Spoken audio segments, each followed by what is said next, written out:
Hey, what is up? We are live. We are still waiting on the guest. I haven't heard back from Hartman. I know that he will be here shortly. And with Chad Candles and with Candyman, they're both attending to children until the children go to bed, and then they will jump on, assuming we are still here. So, want to thank everybody for coming out. We may, I don't know, we may rip a draft or something before, just let things settle in, get let Hartman show up. I don't really want to go too deep until we get that. I mean, I guess we could start with this stuff. I'm not sure if you guys can see that. Like, can you see these numbers very well? If you can, that's great. If not, I can always change the size. But I spent today looking through a bunch of rookie stuff. I'm not near done, but like I basically set this up for each year. I put the 1.1 so I could resort, but I can actually sort by like yards per attempt, stuff like that now. So like the worst yards per attempt both years was Jade Knott. That feels pretty bad. He also had only four missed tackles forced and 12. So like as a prospect, this guy the single worst at yards per attempt. And if we go to missed tackles forced, uh, he has two of the worst five out of 48. So, like, I don't know if you're anybody's a Jade Knott fan, but based on those numbers, it looks pretty grim with the numbers that I have currently. And then, I could sort by attempts, all of that. So, like, Emmett Johnson had a ton of attempts last year, all of that. Out on Ott, yeah, like I I haven't watched him yet, but I kind of feel like I don't need to. Um, like and a missed tackles force of 4 and 12 over 2 years that is that is awful stuff. That is just horrendous stuff, right? So uh, a big a lot of people now are saying that like targets for running backs is like the best thing to look for.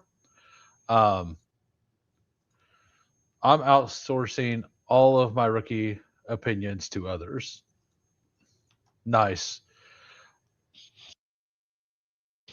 I I'm gonna do a lot less like I'm going to have my opinions. There is a guy I really really like, but yeah, with this conversation, I mean, I think we just start with like rookies, right? Um, I'm gonna go ahead and rookie overlook at for the or for the descriptions for the thumb or timestamps. But yeah, like so targets. Desmond Reed had 24. Like this right here is the PFF ranking as of right now. So like Emmett Johnson, 54 is one of the highest, right? So not only do people really like him, but he also seen a ton of work in the receiving game. He only had one drop out of 54 targets this year. And he also had 41 targets in 2024 and had zero drops. So, like, that is huge. Like, this guy had 78 targets and five drops, which I think that's serviceable. I think that is something that is perfectly fine. Nicholas Singleton is an interesting guy to me. So, like, if I sort this by A to Z and go down to Singleton, he's right here, right? So these two lines. Um, he had where it 20 he had 52, is that right? Why is it not the highlighting is not okay? Yeah, so he had 29 this past year, and he had 52 2 years ago or last year. In 2024, he had 52, and this past year he only had 29 targets, and he had 50 or 24 and 41 receptions. So I I don't know what to think about that. Like yards per route run stuff also matters quite a bit here. I keep sorting by the wrong way. And his numbers on your yards per route run are fine. So what's up, Jamie? Just kind of doing like a little overview on like some of the rookies and like some high points on them. Singleton has an undrafted ADP right now on Underdog. So looking at that, like he's a guy that I'm probably not going to be like incredibly overweight on, but I definitely want to mix him in.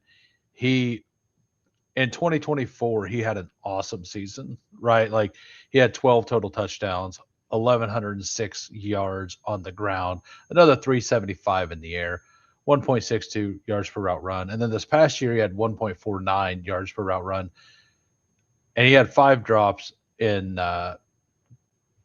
basically 80 receptions or targets. I'm kind of hoping Arthur Smith does ruin Jeremiah Smith so his stock falls. uh, yeah, like I mean, I could not have heard worse news for like to me. There's no worse news for Jeremiah Smith than hey, have you heard of this guy named Arthur Smith? He's basically Farva from Super Troopers. Like, have you seen Super Troopers? He's basically Farva. Uh, that guy. That's gonna be your new coach. NFL should allow an emergency declare. Yeah, they really should. Let me look at something. Um, I'll fix that later. I don't like it reset everything for me and made everything blue. I want it all to be not blue. So on to the rookies again. So if we just go by rush yards over the last, and I've only got stats for the top 24 based on PFF, uh, and just their last 2 years. So Emmett Johnson this year had an insane year. 1,451 yards, 5.8 yards per attempt, 12 touchdowns, 2.95 yards after contact, and that is like an average, right? His elusiveness rating was actually not super high, but fine. 66 missed tackles forced, and then 54 targets, which was what the fourth or fifth most on the entire list. 46%, another 370. He had 1,900. What is that? No, 1,820 total yards. He only had one drop in the 54 targets. Like the elusiveness rating, it matters, but it's not everything. But everything else is insane. Like the missed tackles force, like is perfectly fine. Like his yards after contact is actually lower than you would think it would be with like the elusiveness rating plus missed tackles forced. Uh, you would think that maybe he's just not he's making people miss by running through them, which would make that number higher, and that's not true either. So, but he also just has an insane amount of attempts. So, but like 5.8 yards per carry is pretty big. Um, you can't really like these top like the one with 32, 11, and 4 attempts, you can pretty much completely disregard. The 64, whatever, like you can completely disregard it. Like that's too few. Uh, and if I think that that's enough that you can kind of, somewhat care about that yards per attempt. But Jeremiah Love, basically the top 2 yards per attempt of anybody in this class over the last 2 years, both of them 6.9, both of them him. Uh, I do agree he is easily the number one running back this year. I don't think it's close, but I do think that when you put him next to Ashton Genty and Bijan Robinson, that he is slightly less of a prospect, in my opinion, than those two. And it's not to his doing. So like my notes on him are basically and I haven't gotten very deep into it. So and this isn't a negative on him. It's more of a I need to do more research kind of thing. He's basically his offensive line was insane. Like he just was never getting contacted until way down the field. And every time he caught the ball, there was nobody close to him in what I watched. I watched one game and I watched like three highlight reels. And like the highlights, yes, they're usually going to be tilted towards plays that like are just big. So like I need to do more information. But like from what I've seen so far, he basically just doesn't get contacted until he already has a full head of steam. Uh, but like the times he didn't, he was still able to break through things somewhat, right?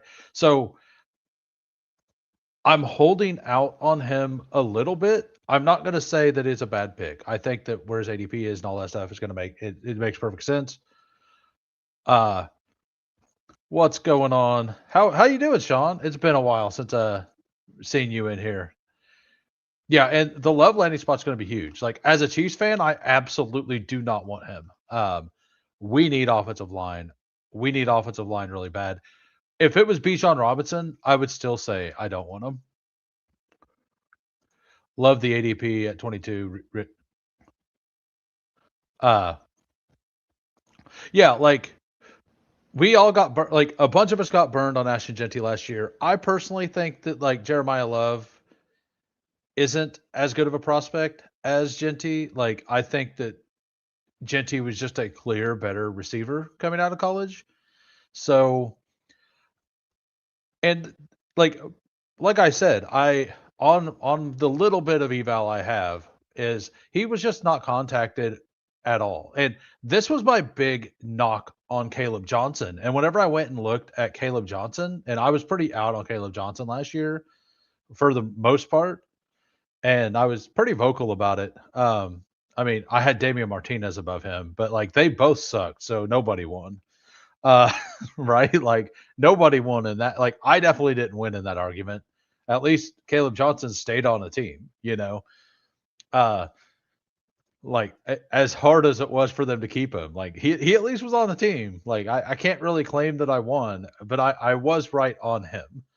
Uh, and like that, this is the same note I had on him initially, and then whenever I went and watched his games, like when he wasn't like he did nothing when he was like forced to try to do something behind the line of scrimmage, and he looked really good in open space.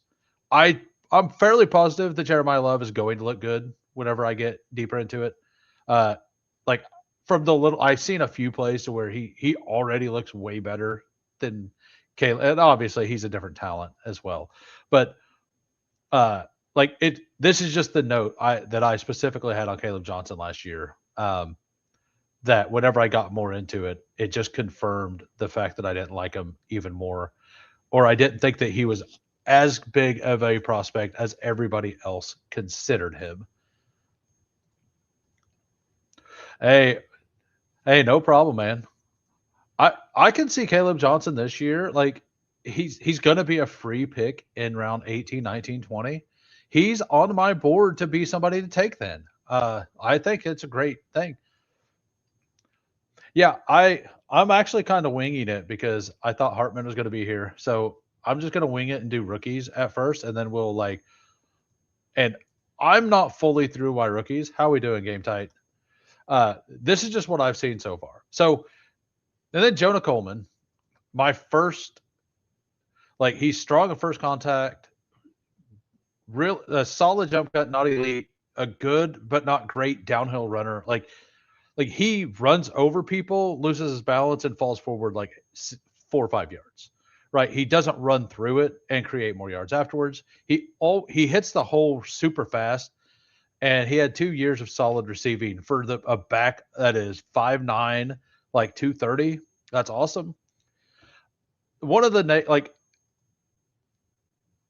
he had 5 of his 15 touchdowns last year versus UC Davis, but that's still like that's a negative. Like that's more of a negative of like a note, right? He still had 10 touchdowns on the season, and he still scored 5 versus UC Davis. But I think you can look at the profile, remove that game, and like it's still a solid profile. I just personally like whenever I see a player from Washington play against UC Davis and they have a gigantic game on there, I kind of like maybe it's wrong, but I like to discount that to some extent. His all offensive line is very good. Uh, he's not slow, but he's definitely not fast. So like he definitely has the as soon as he starts going into a breakaway run, he gets caught quite a bit. So like, but he's pretty good at a bunch of the other things. So let me find him again. So ready for big board and a Broncos win. A Broncos win would be nice, right?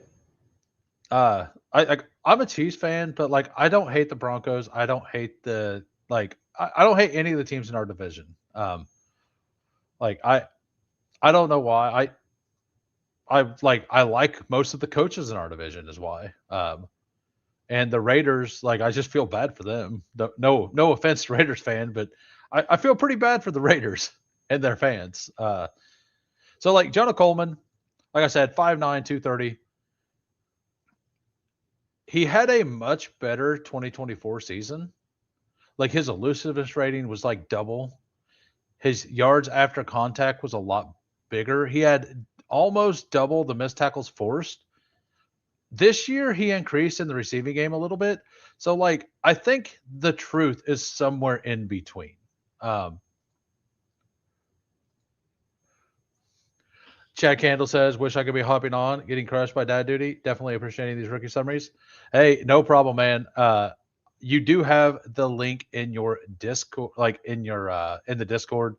Chad Candle's when he can jump on, he is going to jump on. I assume. Same with Candyman and Hartman. Bryant is good to go. Yeah, I have way too much Pat Bryant for this week. Let's hope the same doesn't happen. Um, yeah, so like Jonah Coleman, PFF has him ranked at 2 right now. I kind of like Price and Emmett Johnson more. Uh, them at like they have the Seth McGowan guy at 5, and NFL Draft Buzz doesn't even have him in their top 25. So, and I understand why both of them have them where they do, kind of thing. Like he's a guy I like. You might take some shots at him in round 20, kind of guy. Him being at 5 to me seems like a bit much, but we'll see. We'll see how that works out. So Jadarian Price, Notre Dame, the other running back at Notre Dame, and he is also a really, really solid back. He had 6 yards per attempt and 6.1. And like I said, Jeremiah Love was basically the top in the class. If you remove everybody's sub 100 carries, he had the number 1 and 2 season both, right? Well, Jadarian Price is also way up there on that list.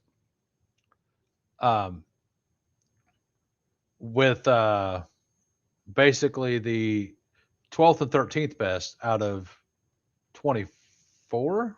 So like somewhere around the middle. But like that just tells you how good their offensive line is, right? So they have a really good offensive line, and I need to do more research on those players specifically.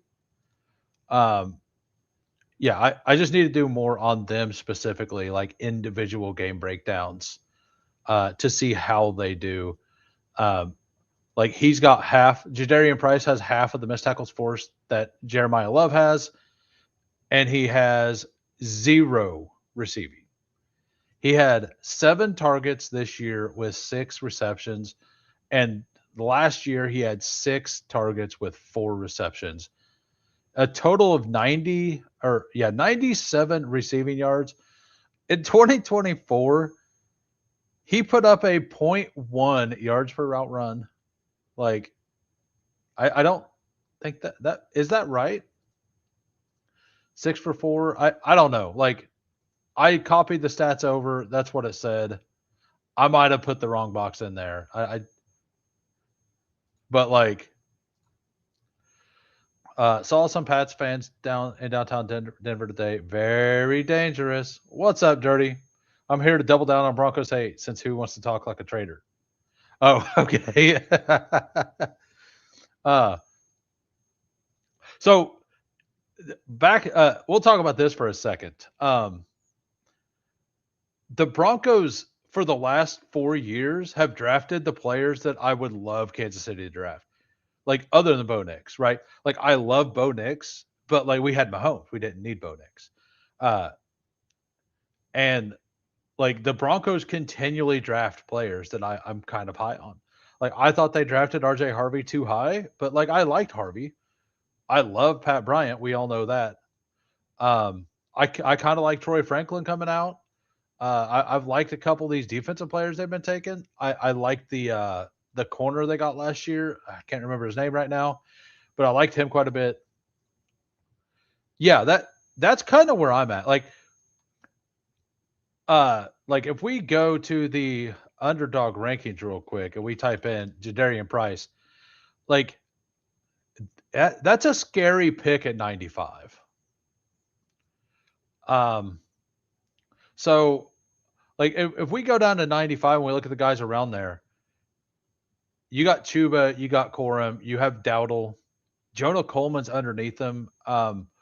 Like I think they should be closer. Like that's a 14 pick ADP difference. I I kind like I might be in the minority, but I think whenever I'm all said and done, I may like Katron Allen more than Price and Coleman.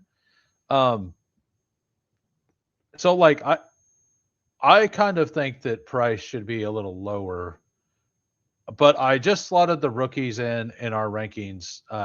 Hartman and I kind of stayed up last night and done them a little bit overall, and we just kind of slotted them in at where they were, unless we had a lean on them, and we, for the most part, hadn't done the research at that point.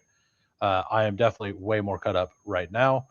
So Seth McGowan is a player who I think is going to be fun, but like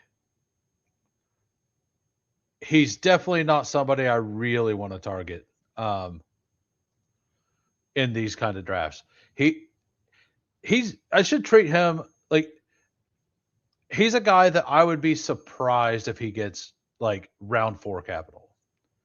If he got round 4 capital, I think at that point in the post draft stuff, you may want to look at him. But at this point, like I think PFF is just a little too high on him. Nicholas Singleton, like tale of 2 seasons. He only had 500 yards this year, but he had 1,100 the year before. Same with receiving. He had 375 last year and then 219 this year. But like his yards after contact pretty solid both years, 2.69 and 3.54. His yards per attempt dropped a full 2 yards this year, 6.4 to 4.4. What's crazy about that is Katron Allen, his backfield mate, was the opposite, right? Because Katron Allen this year had 6.2 and he had 5 the year before. So they basically flip flop that. Like Singleton had a total of 25 touchdowns in the 2 years, and Katron had 23. Yards after contact are pretty similar on both of them. If you like, Allen is actually slightly higher. Like his good year was 3.77. Singleton's good year was 3.54. And Katron's good year was 3.2, or bad year was 3.24. And Singleton's was 2.9, 2.69. So like to me, I kind of like just looking at the stats, not watching film as much. And even whenever I looked at the film, like I kind of like Katron slightly more. And the ADP in Underdog is that way as well. And you look at the elusiveness rating and these are PFF stats. Singleton had a 47.3 and a 60.9, and both of Katron Allen's years was better than that.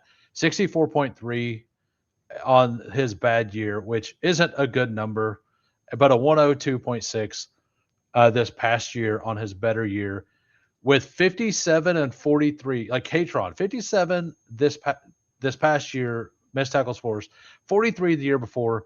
Singleton had only 33 in his good year and 19 this year. So he's not only trending in the wrong direction, but Singleton, like Katron Allen's statistically just looked better. Like almost all the way across the board. Like total yards more. Like the only thing Singleton has is his 2024 receiving stuff is like really, really good, right? 52 targets, 41 receptions, 375 yards, 1.62 yards per route run for a running back is an awesome number. He did have 4 drops, but I think that's fine with 52 targets because I do think that he was going downfield a little bit in those. So, like, for me, like, I understand why they're side by side, but I also understand why on Underdog, like, if we go back over here, we go to Katron Allen. His ADP is 119, and Singleton has an undrafted ADP. Like I think that Singleton being an undrafted ADP may be a step too far. I think that he's definitely a guy I'm going to be at field, if not higher on, in the last round. He just has a lot of upside that I think, like maybe something was going on that we don't know about this past year. But Katron Allen, like he seems pretty solid. I actually expect him to fall a little bit as the season goes on, though.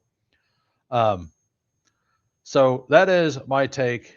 Like, and this is all first look stuff. I'm only like surface level on most of the rookie evals. Uh, all I have on those two, I couldn't like. All I did is I watched like with them. I didn't get to watch any games yet. I just watched 2 different highlight videos for each. And Singleton actually has really good hands. Like there was a couple times to where he would like reach out one-handed and catch the ball or tip it back to him, stuff like that. And Katron Allen, like he just had elite vision. Like whenever a hole would open up or a cutback lane would open up behind the play, he would see it and he was able to stop and like he would also like run towards the line and set up the blocks, like make the defense commit and then break back out. Yeah. Singleton at undrafted is insane. Like I do kind of agree with that. And I like I yeah, that is pretty nuts to me. Now I thought I was going to be low on Singleton, but I thought he was going to be at like 130, 130, 140, like kind of where Devin Neal started last year. And at that rate, I don't love him there, but I think at like where RJ Harvey was going all of last offseason, like 170 ish, I'm kind of in on him. But like at undrafted, I think he's a fantastic pick. Penn State quarterback got hurt and the coach got fired midseason. Uh, I mean, the pass catching back, it would make sense I was going to look into stuff like that. Dark Side, by the way, everybody, he doesn't really do content, but like he knows college stuff very well. Like he follows college ball a lot. I don't actually watch college ball until it's time to scout. So like I always listen to what he has to say. I may not always agree with it whenever I get down into the weeds, but I definitely respect everything he says whenever he's talking about rookies because he actually watches college. So Damon Claiborne, My initial thought here is he has some patience to let blocks set up, and he's very, very fast whenever he does. So he will string along, like he will string the defense along until the hole opens up. Because sometimes he gets to the line too fast. Like he is crazy fast. Sometimes he'll get to the line before the offensive line can make the blocks. He'll slow up, let that happen. When the offense gets the blocks, he absolutely takes off. He puts his foot in the ground and absolutely takes off. And like awesome vision for cutbacks, like I said, and he's a very solid receiver. Uh, in the video I seen and in the game I watched, he like balls were being thrown like behind him, way too low, too high. He he would just he would get his hands on all of them. Uh, and I liked him quite a bit. And his current ranking though, everybody like at 160. I think that I think I would like him more than Singleton either way, but if he's going to be at 160, I'm definitely in at least at that ADP. Uh, I think that him and Katron Allen should probably be closer to each other, but both be at like 130. That's kind of my take on that. And you know, it what most likely what happens is whatever the ADPs are on these players I like, I'm going to commit to some of them because I like the players. I don't want to be out on them. And like if Allen moves up from where he is, even though I won't like it, I'm not going to be at 8%, but I'll make sure to get like 6%, right?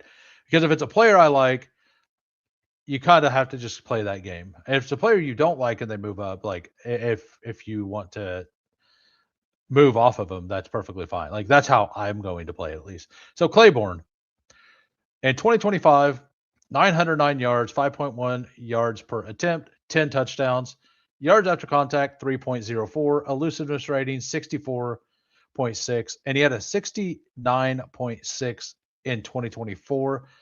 That elusiveness rating is really weird to me for somebody with his kind of speed.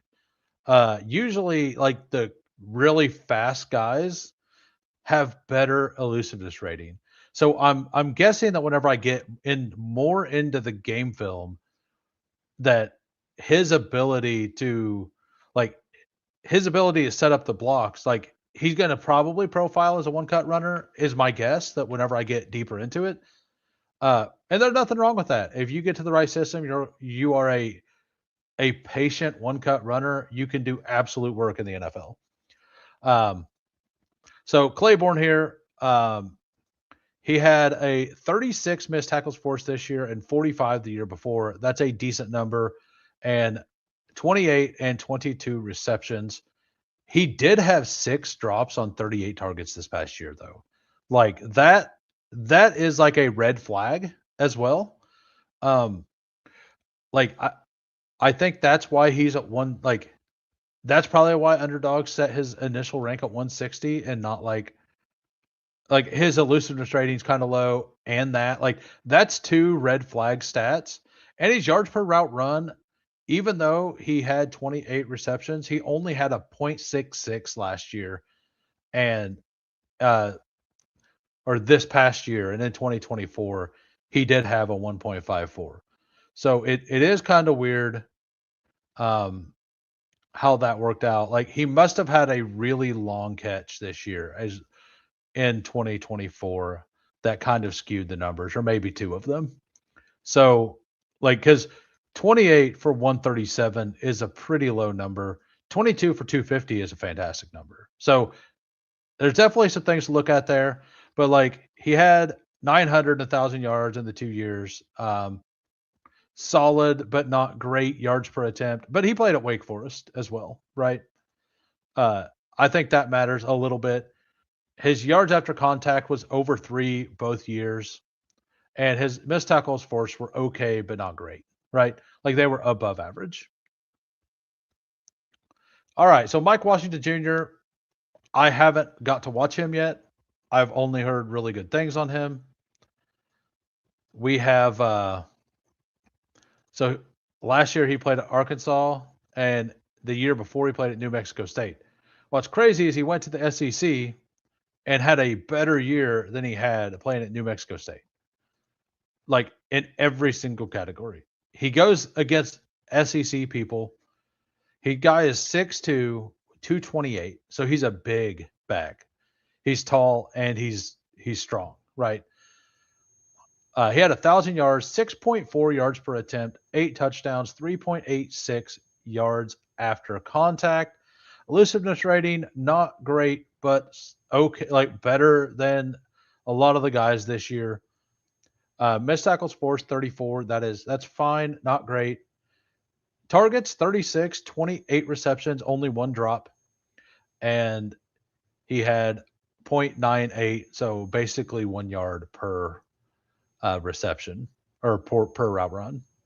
And then the year before at New Mexico State, it was just all a lot worse. Like barely almost 700 yards, 4.5 yards per attempt, 3.08 yards after contact. He only had 10 catches for 91 yards, but he had 4 drops.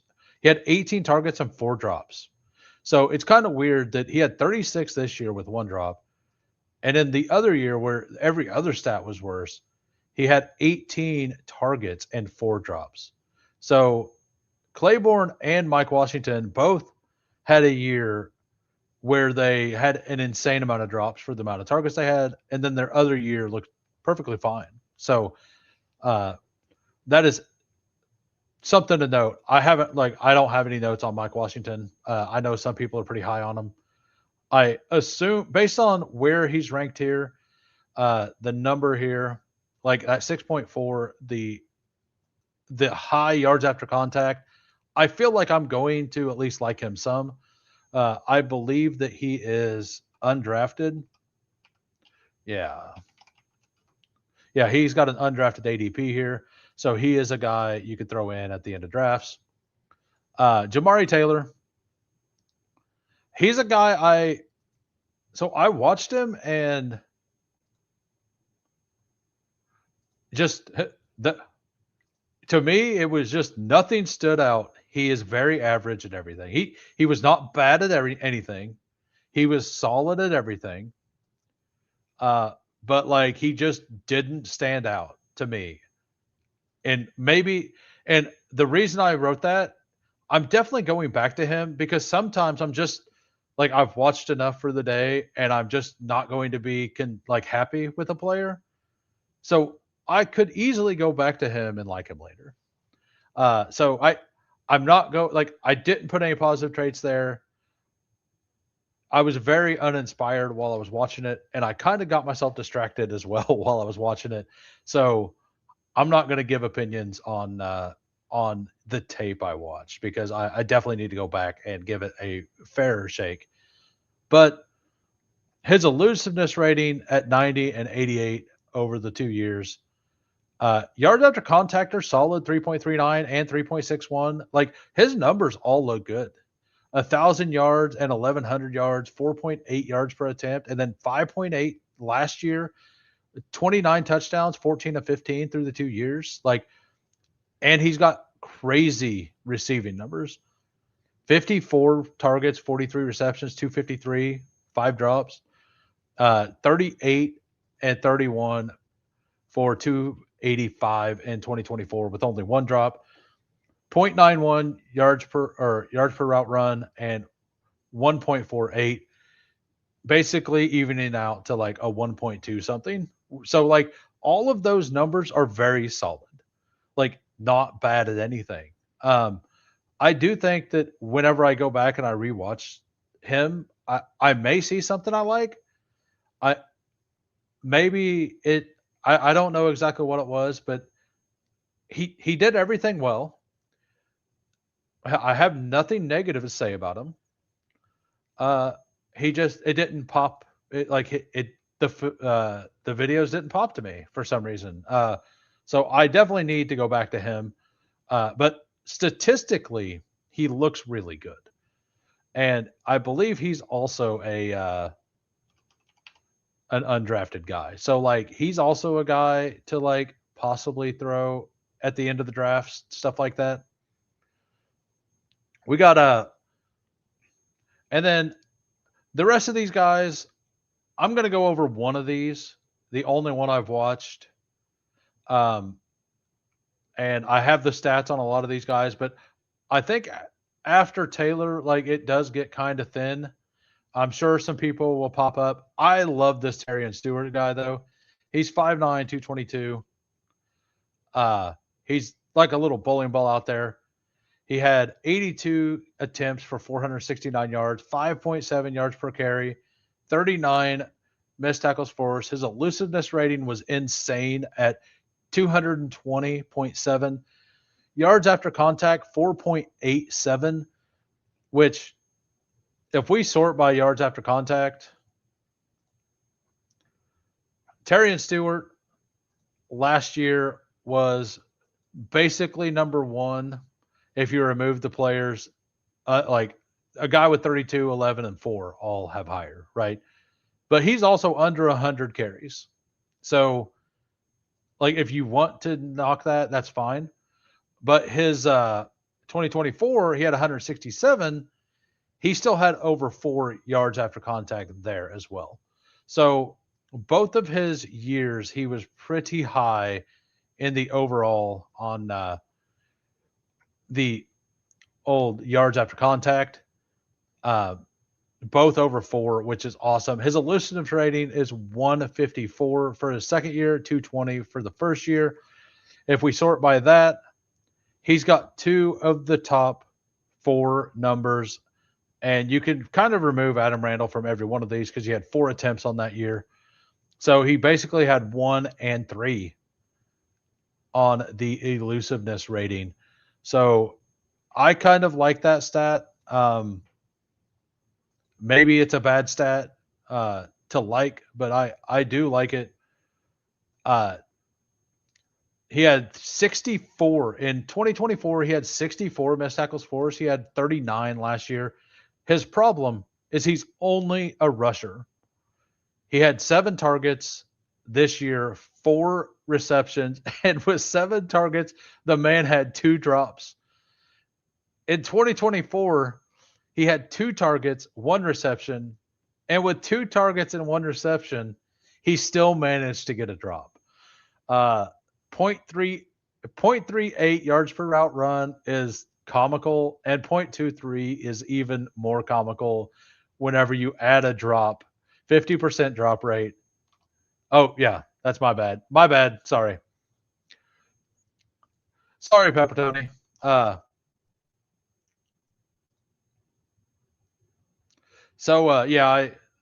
But Terry and Stewart's a guy. I don't know that the community is going to get to him. I'm going to get to him at a low amount. I don't think he's going to get good draft capital. He's a guy that if I get to 4%, I'm going to feel like I'm above the field, and I will throw him in round 20 here and there. So wide receivers, we'll go over to wide receivers. I watched a bunch of receiving stuff, but I don't like with receiving. I haven't gotten to any game film, and in my opinion, game film matters more for receivers than it does like for the running backs because with the running backs you can at least see what they're doing a little bit. Like you can see whenever they have good vision on a highlight video or a little bit more. With receivers, it's just, hey, they got open and they got the ball. You don't get to see what they're doing before to set things up as much. Like you kind of need to watch all 22 to see what a receiver's doing. But we'll just kind of roughly go over all of this. So Jordan Tyson, number one, I was kind of worried because I seen the 43.8% contested catch rate this year. But I found the stats for the previous year and I inserted all of them today. And seeing he had 66.7 the year before with 10 contested catches. So he had 10 of 15. Like there was 15 contested attempts. He caught 10 of them. Like that to me made me feel so much better because I was going to be a little iffy on him uh, before I watched a whole bunch. But seeing that to me locks in that he's perfectly fine. Uh, his A dot over the 2 years, 11.7 and 12.6, 6 and 7 missed tackles forced. That's not his game. Yards per reception, 11.7 and 14.6. Very solid numbers all the way around. Yards per route run this year was 2.37 when he got all the attention. Last year, when Scadaboo was also on the team, he had 3.04. Carnell Tate, Ohio State, we have 51 receptions and 52 receptions over the last 2 years, 875 and 733. Like, his contested catch rate is very good. Like, I like contested catch as a skill that translates. It's why I was so big on Pat Bryant last year. It's why I was in on Tetero and McMillan as I was. Both of those were hits.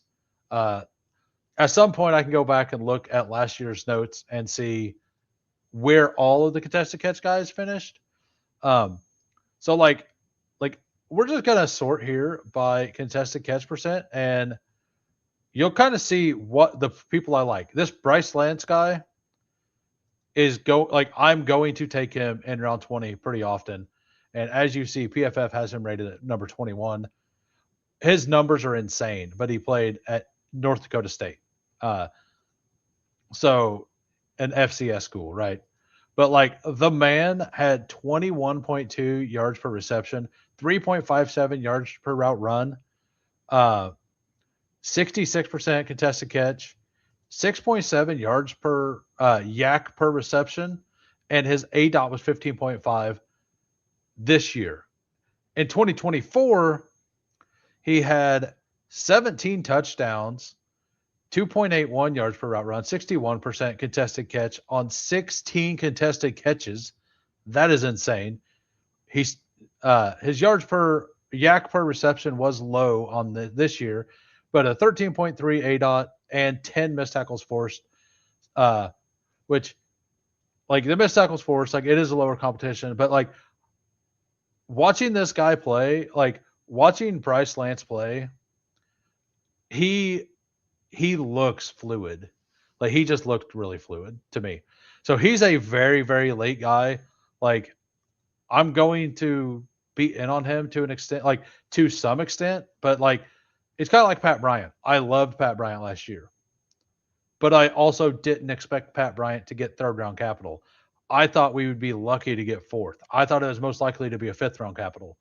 I think Bryce Lance, like, that's how I feel about Bryce Lance. So I'm not going to tell anybody to be way overweight on this guy, but I will say that if he gets draft capital next year, that he's a guy that I think that we should be very into. So that is a sleeper play. Give me 1 minute. I'm gonna put some background music on real quick. Give me a second.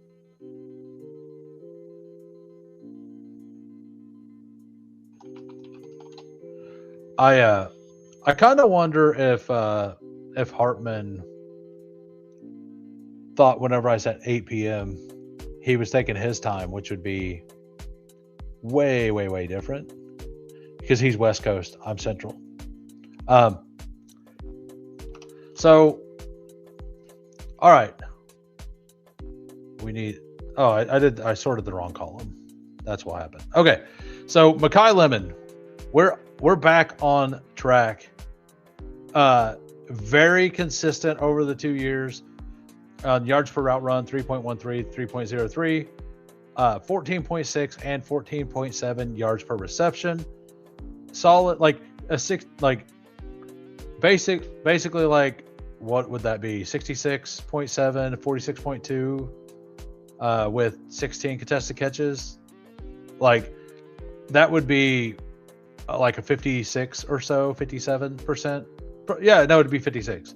It'd be like 56.5 contested catch rate. like that's fine for a guy who is like almost like he's basically the best at missed tackles force on the list. Like if we sort by missed tackles force, you got two guys up here that are quite a bit higher, but he's got the third best with really good stats other than that. And then that was this past year. And then the previous year, he had less production. He was younger, but he still had 13. So, like, of the top guys, he is easily the best for missed tackles forced. Denzel Boston, like 76.9% contested catch rate on, he had 10 contested catches. And then in 2024, he had 54.5 on 12. So he improved at that. His yards per route run went way up as well, 1.86 up to 2.44 this year. His yards per reception also went up a full yard, up to 14.2. Every stat of his just went up, except for like his targets went down by 3. His receptions went down by 1, but every analytic basically went up, except for yak per reception, and it stayed in the same ballpark. And his ADOT went up a full 3 yards. So like getting a few less targets, but your ADOT going up 3 entire yards is pretty nice. I like Denzel Boston. I think he's going to be perfectly fine. Then KC Concepcion, we have Texas A&M wide receiver. Like I'm going to kind of I'll get to these guys later. I went over rookies enough. I've been kind of stalling, hoping that Hartman would pop in. Kind of wonder what's going on with him. So we're just going to go back and we're going to go to the ranks. All right. So here's the quarterback stuff. Hartman and I stayed up last night. Yeah, Hartman, you're fired. Let me set up the thumbnail real quick. 52:30. 52:45 is veterans. So we have my theory on drafting quarterback is you just kind of look at the ADPs. So let's look at the ADPs. And if you have AJ Brown, you just kind of look and see where Jalen Hurts is going. And if you think his ADP is good, you reach on him a couple picks. If you think his ADP is bad, you still think about taking him because sacks matter a lot. I think these quarterback rankings are insane. Like, I cannot even come close to thinking that this is at all what is going to happen whenever it comes to drafting. Like, I think 3 weeks in, these ADPs are going to be so wildly different than what they are here. Like, you got Josh Allen at 27. That is the one that makes sense. I think this past year with Lamar getting hurt, with Jaden Daniels getting hurt, and with the Philadelphia offense kind of crumbling, like, I just don't see how Josh Allen isn't clearly the number one quarterback. I'm going to have, like, I think Lamar Jackson deserves to be in the group. But like, yeah, and that's the thing.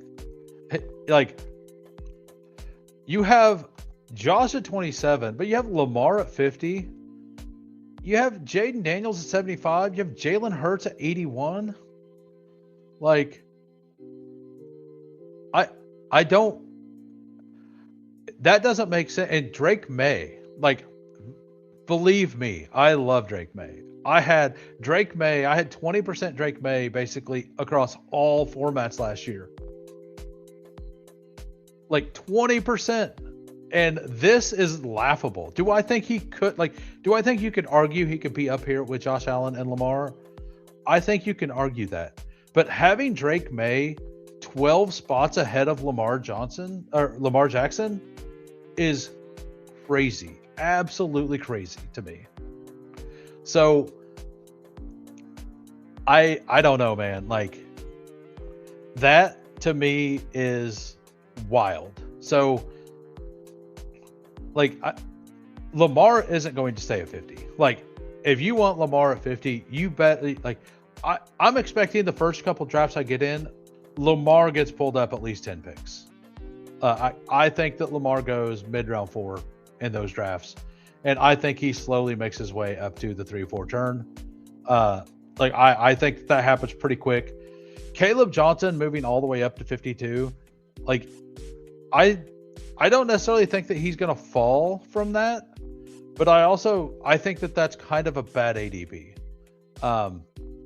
If we go to my rough ranks over here, like, this is my initial thought before some of the coaches hiring and stuff like that. And this is what Hartman and I were working on yesterday, but we decided that you basically just, like, you look at value and ranking quarterbacks, like, you basically just figure out what you're doing and you take quarterbacks when you need quarterbacks. And if you're new to Bestball, like, watch some streams, you could probably figure it out pretty quick. But yeah, like, Josh Allen and Lamar to me are clearly in their own tier. And then Jalen Hurts, Drake May, Jaden Daniels. Like, I like Caleb, but I kind of think he's in this next tier, like, and not at the top of it. One thing we do know is that they're actually a run first team. I know Jared Goff with Detroit has had several really big fantasy seasons, but they were always a run first team. Chicago is going to be a run first team. I know Caleb Williams had some rushing last year. Like, if we go to this sheet here, let me just find rushing stats. I haven't even done this yet this year. Let's see right now. Caleb Williams was 7th in the league in rushing yards from quarterback, 388 with 3 rushing touchdowns. He was actually pretty low on the rushing touchdown list. Let's sort there. I guess he was 12th, or he was 11th. He was tied for 11th with 3 guys, with 3. So for me, I'm having a hard time with it, with Caleb Johnson being at pick 52. But, like, and Jackson Dart being all the way up here feels bad to me. Like, you're telling me, like, I want to be in on Jackson Dart. I'm not taking Jackson Dart ahead of Jaden Daniels or Jalen Hurts. Like, if I have Malik Neighbors, I might debate it sometimes. But even with Malik Neighbors, I think I want Jaden Daniels or Jalen Hurts versus Jackson Dart. Maybe I'm wrong. But yeah, I think that I want those 2 guys ahead of him. Like, for sure. I don't have the Steelers with a quarterback. We'll come back over to this sheet. So, like, we'll just kind of go over what I have then. Like, I have this as a tier, and then I have Dak, Brock Purdy, and this isn't correct because I was going to change things. I need to move Daniel Jones down. I need to move Michael Penix down because I don't think he's going to start week 1. I need to move. I also need to move Jacoby Brissett down a little because I was overestimating his chances to be guaranteed to start there. I started thinking about it, and, like, it's new coaching staff, all that stuff. So he definitely needs to move down into the next tier. But, like, this is the sweet spot. Like, Brock Purdy, Jared Goff, Jordan Love, Baker Mayfield. Like, if we look at these ADPs on Underdog, Brock Purdy 111, Jordan Love 123, Jared Goff 125, Baker 144. You want to see Skylar Thompson get an ADP? I mean, did I put him on my? I didn't put him, like, he was like on the list somewhere, like that I was, whenever I was making him, he was there. I'm worried that DC will just drop 8 in coverage versus Caleb because yeah, I mean, that's what they started doing against Mahomes, right? Like that's what all defensive coordinators did against Mahomes, and he's not been the same quarterback since. And Mendoza's at 164 as well.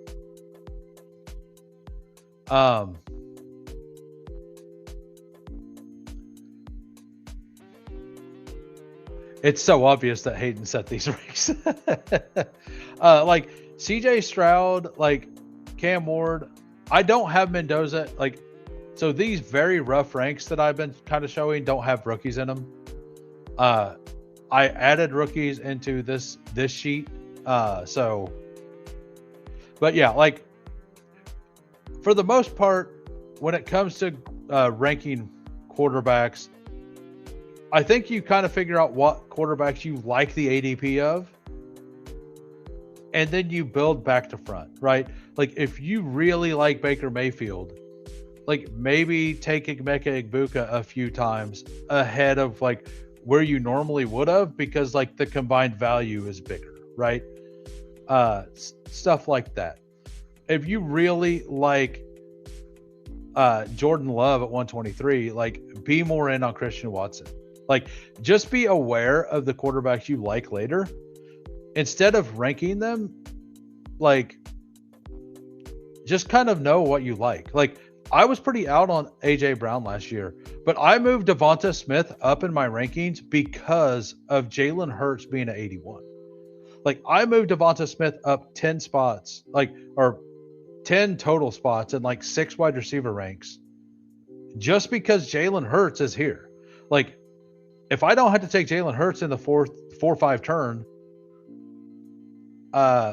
I'm much more willing. Like the Jalen Hurts, Devonta Smith combo to me is very, very good. So if I can get that with a 2-round discount, like I don't think it was a bad thing last year. It might not have worked out last year, but if you told me we'd do 4-5 turn Hurts, Devonta Smith again this year, I'm probably still okay with it. If you're telling me I can get Devonta Smith in round 5 and Jalen Hurts in round 7, absolutely. Like absolutely. Jaden Daniels, like he doesn't even have stacking partners really other than Terry, and Terry is, in my opinion, pretty low. His ADP 71. So you're gonna have like 6-7 turn Terry McLaurin, Jaden Daniels. Like sign me up. Like whenever I talk about quarterback, that's what I like. That's what I'm looking for. I'm looking for the combinations that I kind of like. And like I'm gonna have a hard time getting to Drake May at 38. Like I had a whole bunch last year. And I kind of think he could be more like Josh Allen, to where you don't even worry about stacking him if you take him. He is so good at spreading the ball around. I think we're going to see Stephon Diggs. Like if his ADP is at 38 at the 3-4 turn, I think we're going to see Stephon Diggs stabilize at the 5-6 turn. And I think that's going to be an insanely common pairing. And not that I dislike Stephon Diggs, but like I kind of think that, like, how many like really high wide receiver weeks did Stephon Diggs even have this past year, right? So let me see if I can find this real quick. So half point PPR filters, quarter wide receiver, Diggs. So Stephon Diggs last year, he was really good for advance rate, but he had a wide receiver 6 in week 17, wide receiver 10 in week 16, a 14, and a 5. That's the only top. He only had 4 top 20 finishes.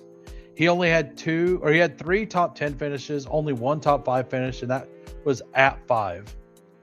He had several between 20 and 30. He had 1, 2, 3 more there. So like, he's also not a spike guy, because we've seen it. Like, Drake May spreads the ball around. So I do think that when I take Drake May, I'm not going to avoid taking Stephon Diggs, but I'm going to be a lot more likely to take him naked as well. So that's my take on quarterbacks. You just kind of do whatever you need to do. Here are the actual ranks of the like by position. We have tiers done. So Hartman and I spent like 5 hours last night. Like, so you'll see the progression. This was my very initial thought. This was me by myself. And this is me with Hartman advising. Like, I had some questions on some things, and I was like, if I do this, is it too aggressive or not? And sometimes he's like, you're an idiot. And other times he's like, you're less of an idiot. So we kind of got through, and like, this is all tier based, and it all bakes in ADP to some point. So there are players that, like Jalen Waddle, I have him way above ADP here, but that's because I think he should be insanely higher than this. So I'm baking it in to where I think I have a player that I want to be overweight at ADP on. I tried to put them where I think I'll be like 7 or 8 ADP spots ahead. So that way I don't get like 40%, but I can get a good chunk. So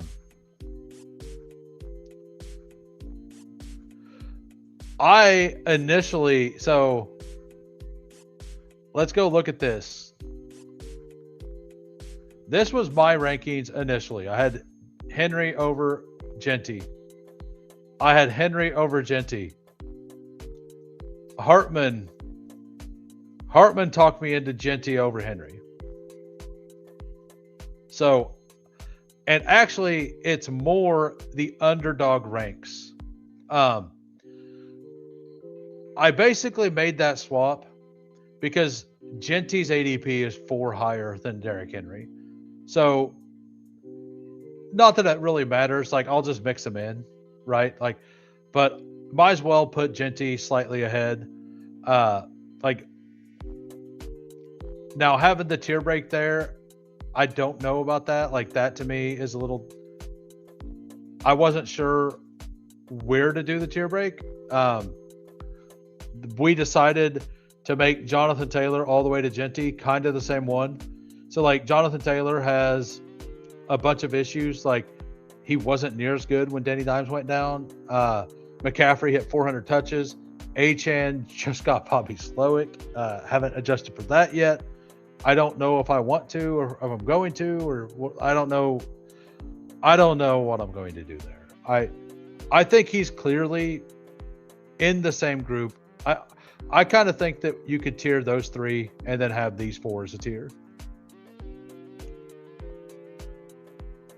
Pepper Tony says, I don't think Hampton and Genty belong in that tier. That's kind of the thing. Like, I kind of think like Taylor to Achane maybe a tier, and then like Barkley to Henry maybe a tier, but then like I think like Love to Jacobs, like, it's so weird. Like, the tier thing is so weird. Well, like, the thing is I didn't want to have like 14 tiers. So we basically made bigger tiers that encompass wider ranges to just have less tiers and to create the whole ADP matters less thing that some people in our chat talk about. And it is true. Like, creating the uniquer combinations, which is something you don't need to worry about, big board day one. But I think that I'm not going to be taking Saquon Barkley over Devon Achane. And Saquon, the market has James Cook above Saquon by a lot. I'm having a hard time getting to James Cook until we find out what happens. ADP doesn't matter. Yeah. So the next tier of running backs, Derrick Henry, Jeremiah Love, Chase Brown, Josh Jacobs. I think that that's fine. I think if you want to split this tier up here into just Jonathan Taylor down to Achane and then Barkley all the way to Jacobs, that's fine. If you want to go Barkley to Derrick Henry, I think that's fine. I think that these two tiers, I kind of think that it's a clear Achane and above, and down below is a little different. Hartman was pretty convinced that it should be more like this. I think that these are reasonable. I want to be overweight on Saquon Barkley this year. We're going to get a new OC. I'm not going to have 20%, but I do want to have 12% on Barkley if he's going to be at the 1-2 turn. I think it's a pretty clear thing. I would have Achane over CMC, but just because I'm playing a CMC injury off that volume. Yeah, I think a lot of people will do that. I think we're going to get some CMC at the 1-2 turn stuff at some point. And then I think he teams back up if it looks like he's I'm not against that this year. If you want to play the CMC injury card, that's a game you get to play. I'm definitely not going to be overweight CMC, but I'm also not going to fade him. I think I'm going to lock myself at 5 to 6% CMC and call it good. Moving on down, I kind of think it's pretty clear that after Josh Jacobs, there's a big tier break down to Bucky Irving. You could argue that Bucky deserves to be in this tier with Rachaad White leaving and Sean Tucker is a restricted free agent, but they're almost for sure just going to bring him back. Kenneth Walker almost guaranteed to get the franchise tag. I was thinking about moving him up above Bucky, but the more I think about it, with the Sharps injury, Seattle does not care about drafting running backs.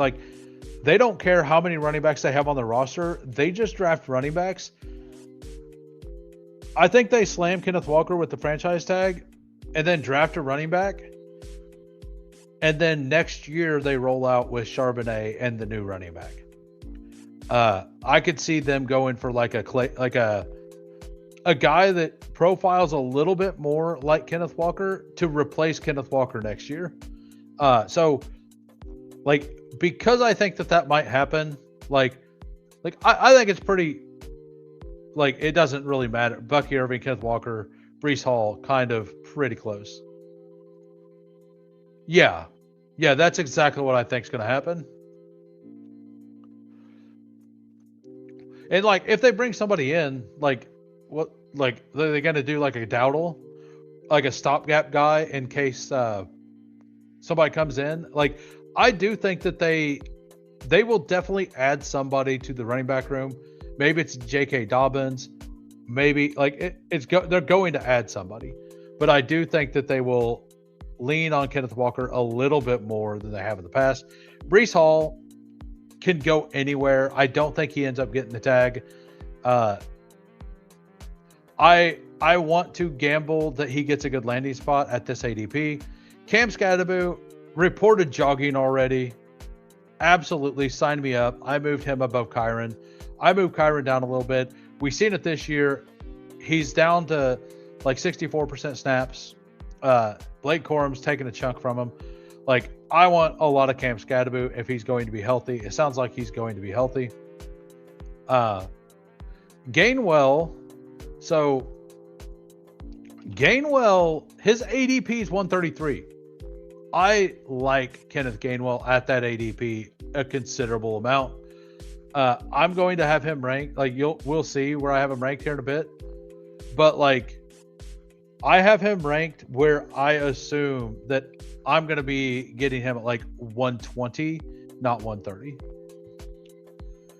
Jacobs could still be good, but he seems like that one that could fall off. Yeah, he does.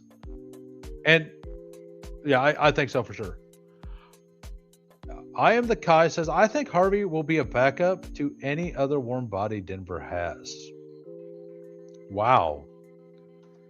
That is a statement considering that Harvey had what? 12 touchdowns last year?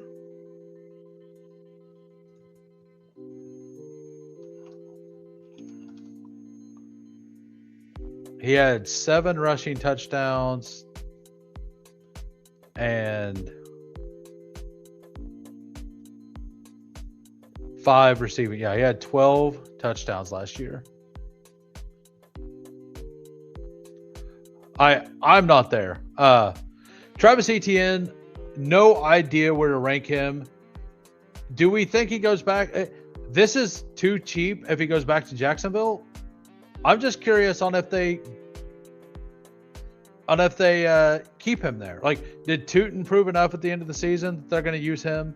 Are they going to bring somebody else in? Does Liam Cohen want to bring in Rachaad White? Right? Like, maybe Liam Cohen wants to bring in Rachaad White, who knows the system, worked well with him. I think that would make sense. Etienne's running efficiency wasn't good last year. I think they could move on to Tootin and Rachaad White. That's just a guess. I could also see them bringing Etienne back. But like Etienne, either way, he's going to go somewhere and have some sort of a role. Yeah, he did. He definitely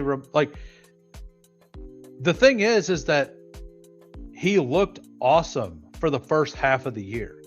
The second half of the year, Etienne did kind of fall off a little bit. So I'm curious how that coaching staff uses that. I got Travion Henderson here and then DeAndre Swift. I like Swift next year, but it's a risky thing. Like,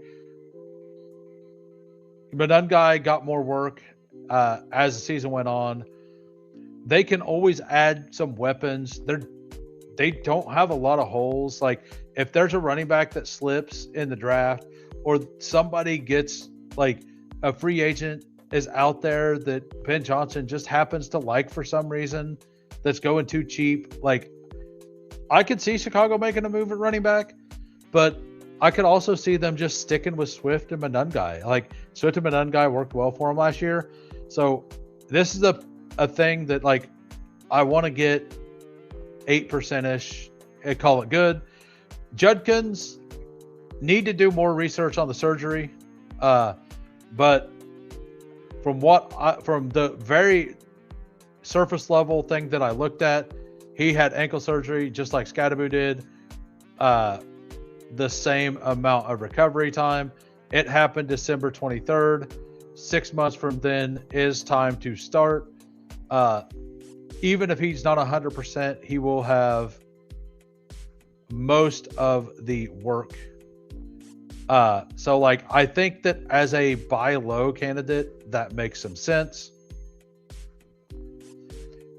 Dirty says, Jags may run into cap issues depending on the ETN price. He will want...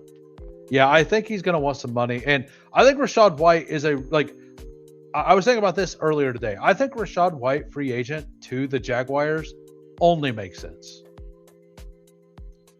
Yeah. I mean, BTJ's not getting any money. Like, BTJ's not even real. Like, he's on a rookie deal. Oh, running back's not deep. Like everybody, like, I think that wide receivers continually get pushed down the board this year. Running back is not deep. Like, the reason Swift's here is because we're at running back 23, and it's Judkins, Javonte, Ramondre, Jalen Warren, Kyle Monungai, Tony Pollard, who we fully expect them to draft somebody, Chuba, Bayshaw Tootin, Jadarian Price, and Jonah Coleman. So, like, choose your fighter here. Like, I threw them at the end of this tier. I think they deserve to be in this tier until I do more research. But, like, this right here makes me... Underdog has Jahmyr Gibbs rated at 5, not at 2. I am absolutely putting Jahmyr Gibbs at 2. There is nothing that's going to convince me to not have Jahmyr Gibbs over Jamar Chase, Puka, JSN, short of Jahmyr Gibbs getting hurt. That's it. Like, if Jahmyr Gibbs gets hurt, that is it. And Arthur Smith is not going to be his coordinator, so we're good there. Bullet dodged. So the biggest bullet is dodged. The second biggest bullet is him not getting hurt at some point. So, like, with the way, like, and I like whenever we get to wide receiver, I like the depth at wide receiver. So I'm definitely taking Jahmyr Gibbs at 2. It's not even going to be close to me. I'll take him at 2. I'll take him at 3. I'll take him at 4. If I end up with 18% Jahmyr Gibbs because I'm doing that, I guess that's what I'm going to do. I'm going to play it risky there because I like the depth at wide receiver a lot more. Like, a lot more. Yeah, so this is the you pick somebody and pray, guys. And these guys are like ADP 80 to 110. So, like, if we go to Underdog here, type in Tootin, 96, type in Coleman, 109, you type in Manungai, 87, right? Like, you type in Tony Pollard, 80. So, like, it's pretty rough. Like, running back to me is pretty rough. Wouldn't surprise me if Detroit picked another running back kind of high and Gibbs falls. I mean, that could happen. Like, if that happens, like, I guess it happens, right? But, like, I'm going to be very in on round 2 running back. Like, Saquon, Hampton, Genty, Derrick Henry, Jeremiah Love, Chase Brown, like, Josh Jacobs.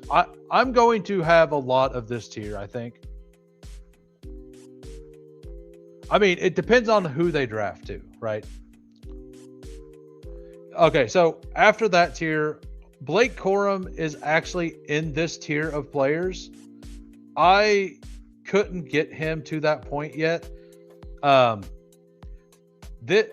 of my Rams rankings are tentative of, it's like 70% that Matt Stafford retires. Or, like, it's all contingent on Stafford retiring or not. If Stafford retires, Blake Corum moves down just a couple spots in this tier. If he doesn't retire, Blake Corum moves up into the middle of this tier, ahead of him. Katron Allen, like, I just want some of them. David Montgomery, I think, is a buy low candidate. If he does get cut, like some people are saying, for cap stuff, he's probably going to land in a really, really juicy spot. He's a solid back. Like, that's a gamble I'm willing to take. Ja'Cory Krosky Merritt down here, like, I had him at 26. Like, this isn't a hate on JCM.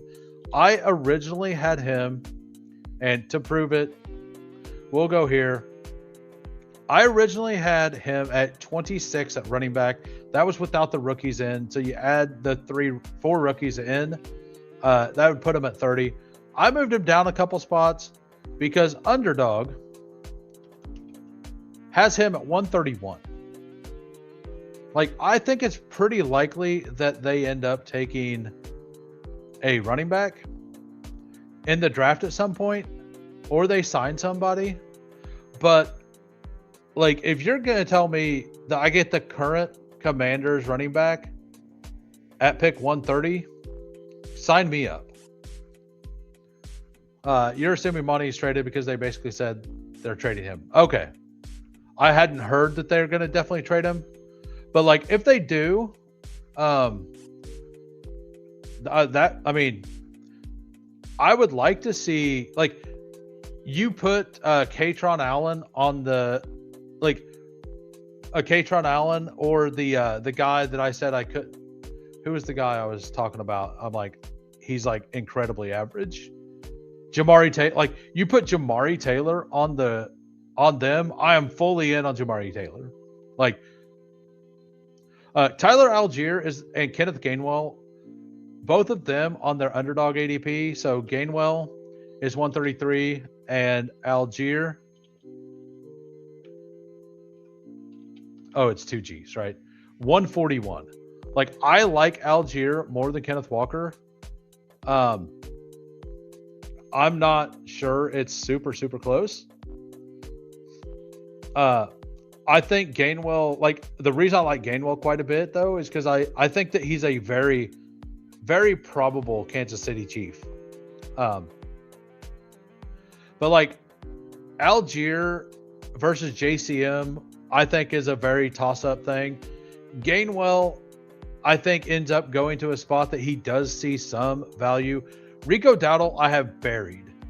I am not sure about Rico Dowdle. He is a little older. He had some monster games and then just kind of died off, right? Like, so I have him buried until we have more information. Whenever his ADP actually, I think his ADP is going to plummet early on. And whenever it gets to where it's starting to stabilize before free agency, I'll probably pick up some then.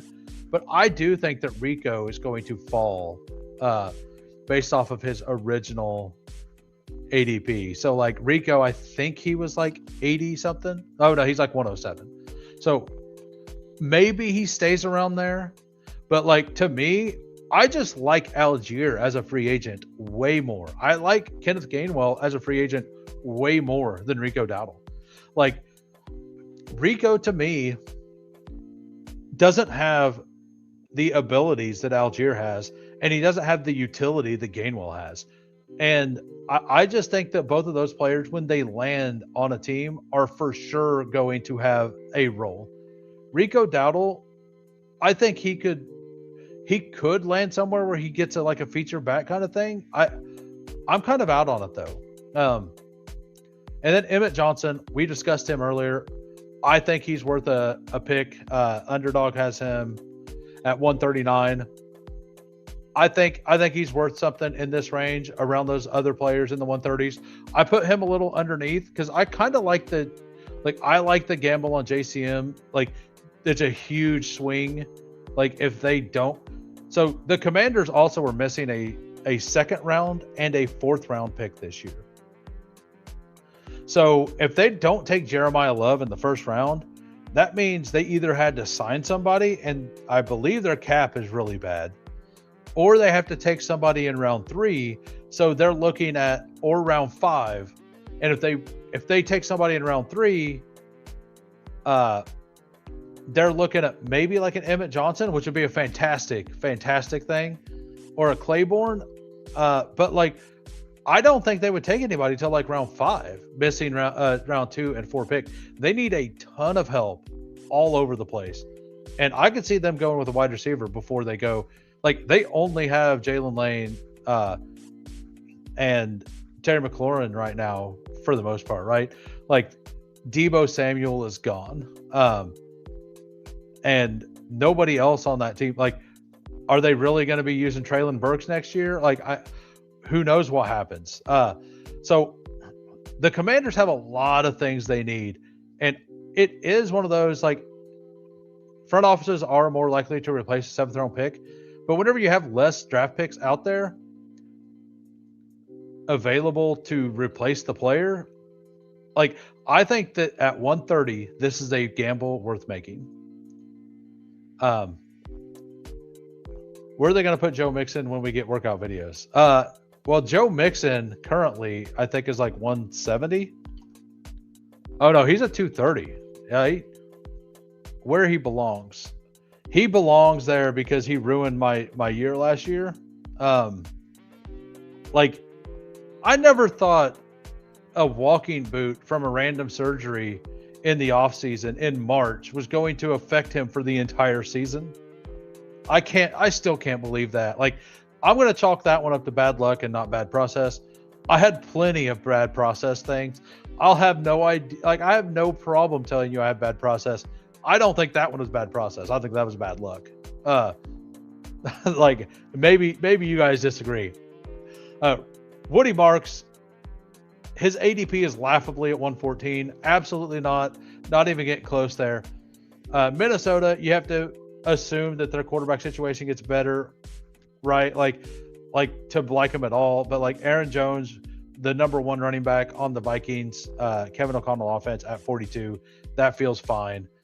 Maybe you like Jordan Mason more. He's down at the top of the next tier. But like Woody Marks, Aaron Jones, Claiborne, I think is a gamble guy here. Kamani Vidal could be an absolute steal. We got Mike McDaniel there. He is the guy that they trust to block currently.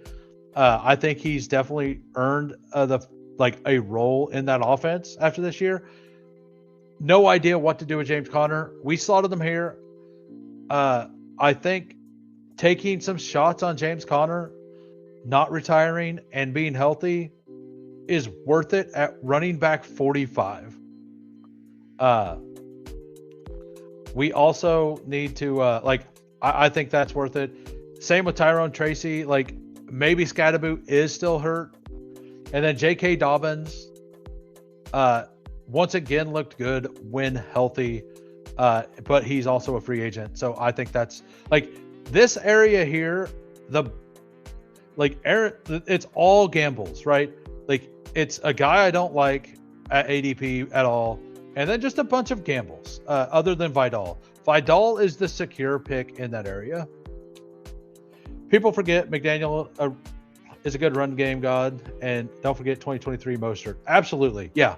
Like, Vidal is the safe pick in this area for sure. Like, he's the one I will gravitate to the most, but I want to take some shots on James Conner. I think if his ADP is going to be what it is, let me look it up real quick. It's 162, and like, this ranking kind of has him at 140-ish.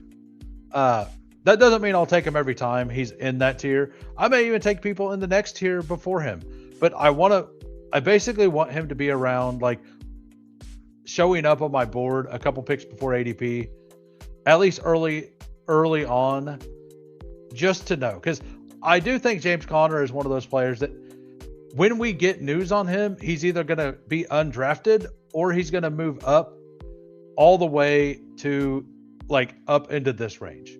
Like, I think that when we get news, if we're getting them at 150 right now, I think not having 8% is kind of silly unless you have an inkling to, like, you're for sure that he's going to retire, or for sure that he's not going to be healthy.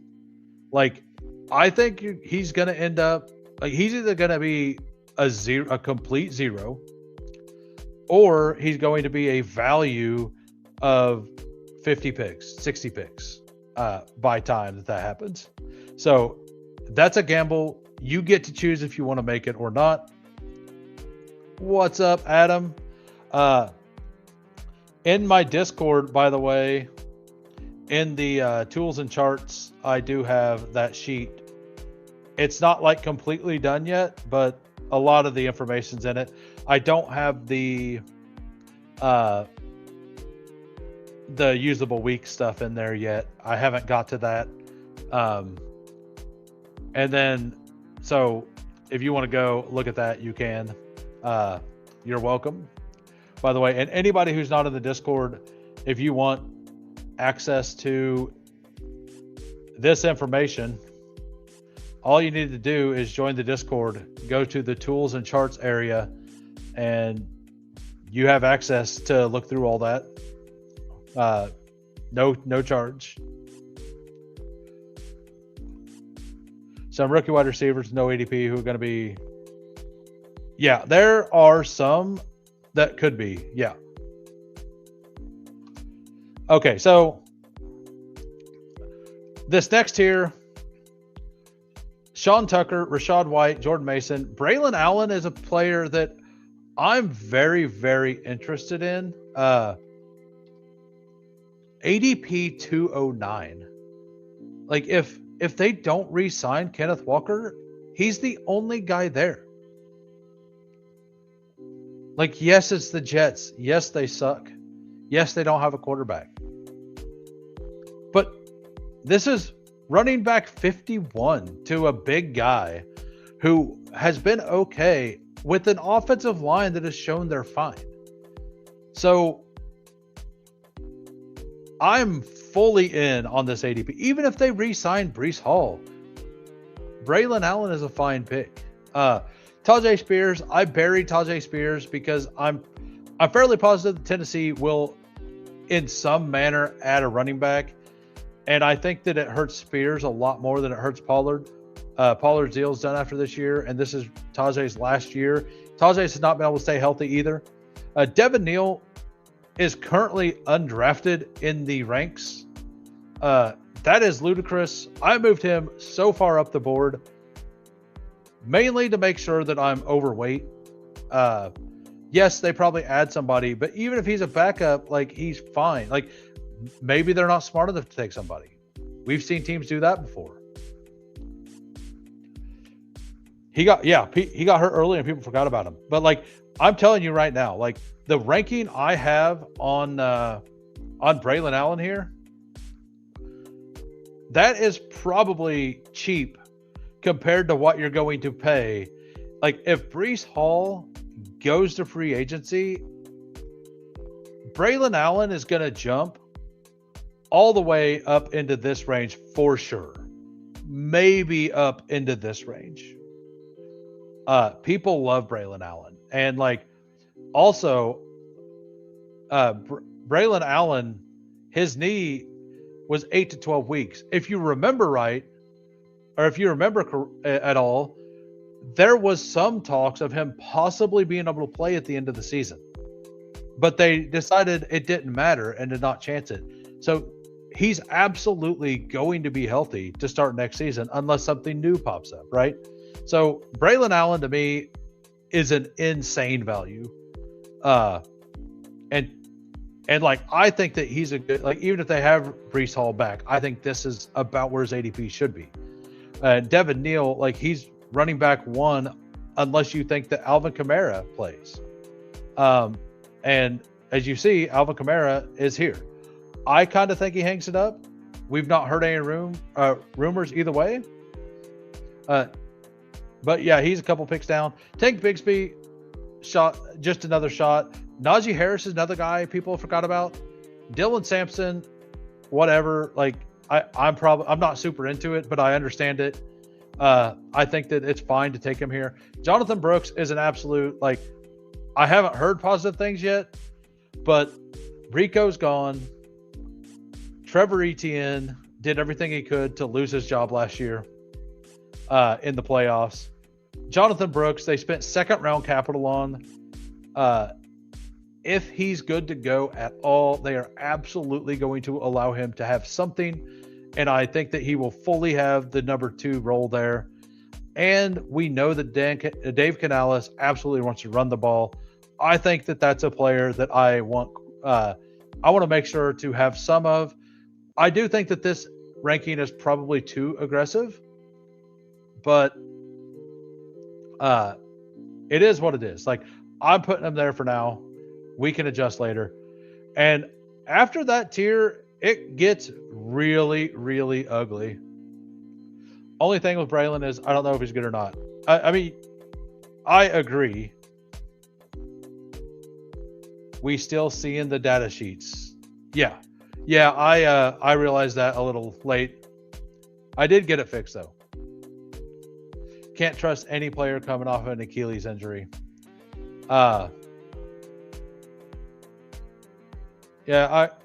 Jonathan Brooks wasn't Achilles, was he? I thought Jonathan Brooks was a second. Big Naj. Yeah, I do have that in the notes. Achilles, and he is a little older. Like, I understand that. I fully understand that. I wasn't sure where to put him. I threw him there. Do you want these other guys? I have Dylan Sampson twice, apparently. We will remove him there.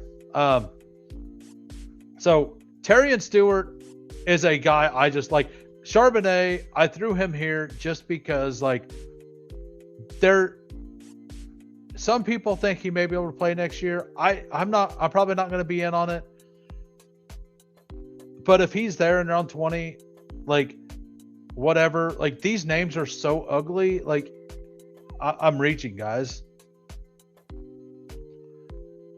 Yeah, that's kind of what I've seen, is that quarterbacks off of Achilles, maybe, if they never run. But we just seen that with Kirk Cousins. It took him 2 full years, right?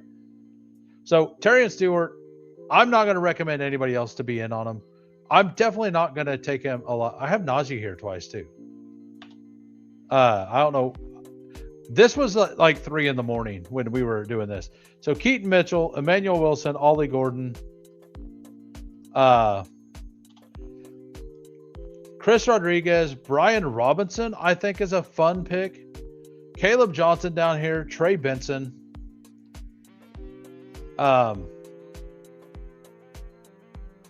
Ty Johnson as another pick.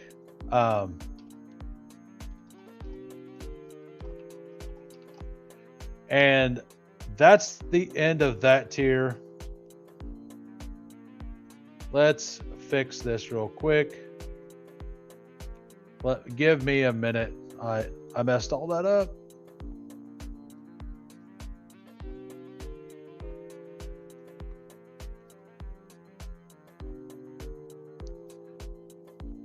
There we go. Looks better. This will bother me. And now we're down to the rookies I haven't scouted yet. Jaden Ott at the bottom. I probably don't like him. But Singleton, Mike Washington, Seth McGowan, Le'Veon Moss, Jamari Taylor, Jaden Ott. If there's players that you guys like that you think I need to add, like, let me know. I probably missed some things. It's pretty easy to miss things. Yeah, Brian Robinson is an absolute steal. Like, if you go to Brian Robinson having an undrafted ranking, he's a free agent. Like, he's a solid. If Brian Robinson is a player that I secretly hope, not secret, I absolutely hope Kansas City drafts him. And yeah, Singleton can be fun. I think it's very hit or miss on him. But yeah, like, running back to me is very ugly this year. I like look at these from 64 to 80 at wide receiver, and tell me that you want to be drafting these running backs over, like, Dobbs, Rashid Shaheed. I do have Jaden Higgins buried. Adonai Mitchell, Torrey Horton, Cooper.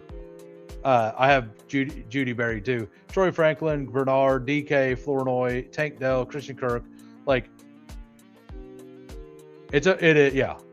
Like, I want more of those guys than those guys for sure. So on to wide receiver. Got Jamar Chase, Puka, JSN, CeeDee Lamb, Amon-Ra, and Neighbors. That's supposed to be in red. There we go. So I think that there's a clear tier break there. The market, by the way, has this next tier with Nico way behind these other guys. Like, it has Nico right now at 23. I want Nico over Justin Jefferson. I don't know about you guys. I'm in on Nico versus Jefferson. He had a really good year last year with the same offensive environment. The offensive line got better at the end of the year, which is also where he started to really kind of flourish. I'm not a big fan of CJ Stroud, but, like, with Jefferson, like, Jefferson is the better player. And And I think you could say that Chris Olave over Jefferson is fine. If you want to say J.J. McCarthy will not get better and they won't figure anything out, I think that's fine. But I do think that this next year, like, are the guys who have wide receiver 1 upside but are risky. Nico got the Olave durability. That's awesome. Yeah, so like I think these are guys who have big upside swing. Like they could be up here, but they're not quite there. Rashee Rice, I heard that he got in trouble. Like his girlfriend was like talking to police and stuff 2 weeks ago. I've not heard anything else on it. I originally had him absolutely buried at like 26 until I've heard any news on it. I also don't know if Mahomes is going to be ready early, but like this ranking is assuming that he doesn't get suspended and Mahomes is ready by week 4. I think it's pretty fair. He was wide receiver 4, whatever points per game, whenever he, like through this year in the games he played. George Pickens, free agent. I don't think it really matters where he goes. I think that this is fine. I think that Rice needs to be ahead of him, assuming everything's good there.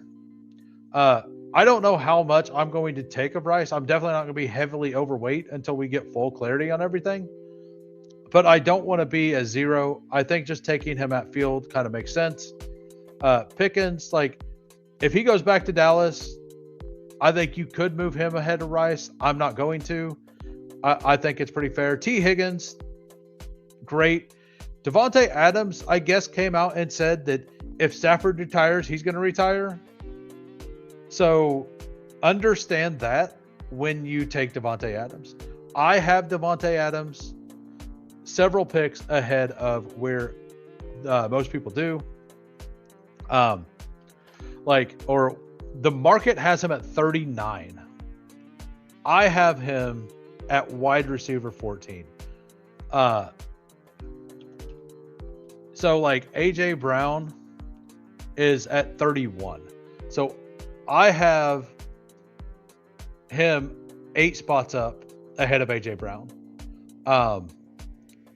But this is assuming that 39 ADP is assuming that Stafford retires, right? If they lose this week, I think there's like no chance that Stafford retires. And if Stafford doesn't retire, Devontae Adams instantly moves up to like pick 26, 27, right? So because if he said that, that means that if Stafford decides he's going to stay, Adams is going to stay, and he's an absolute value at pick 39. So I'm definitely going to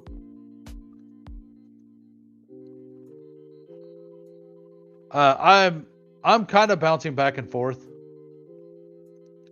And I've not been doing a good job of flipping back and forth up there. I feel like nobody's going to be taking Pitts at 41. I sort of agree, especially with Loveland being behind him.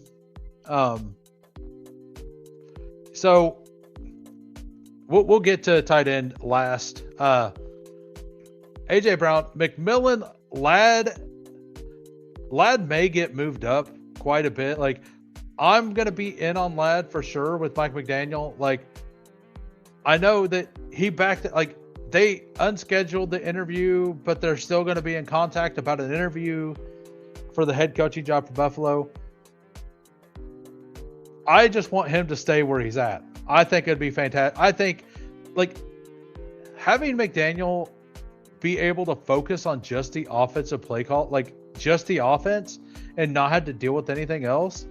I think we would see an insane season out of the Chargers. That's what I want as a football fan. I would love that. You got Zay Flowers. I'm in. Like if you don't like it, just look at some metrics. You'll figure it out. If Todd Monken becomes head coach, I will jump him down into the tier below. Oh, I guess that didn't happen because Mike Minner is now the head coach. So, like, I'm good with Zay Flowers there then. Garrett Wilson, absolutely a risk,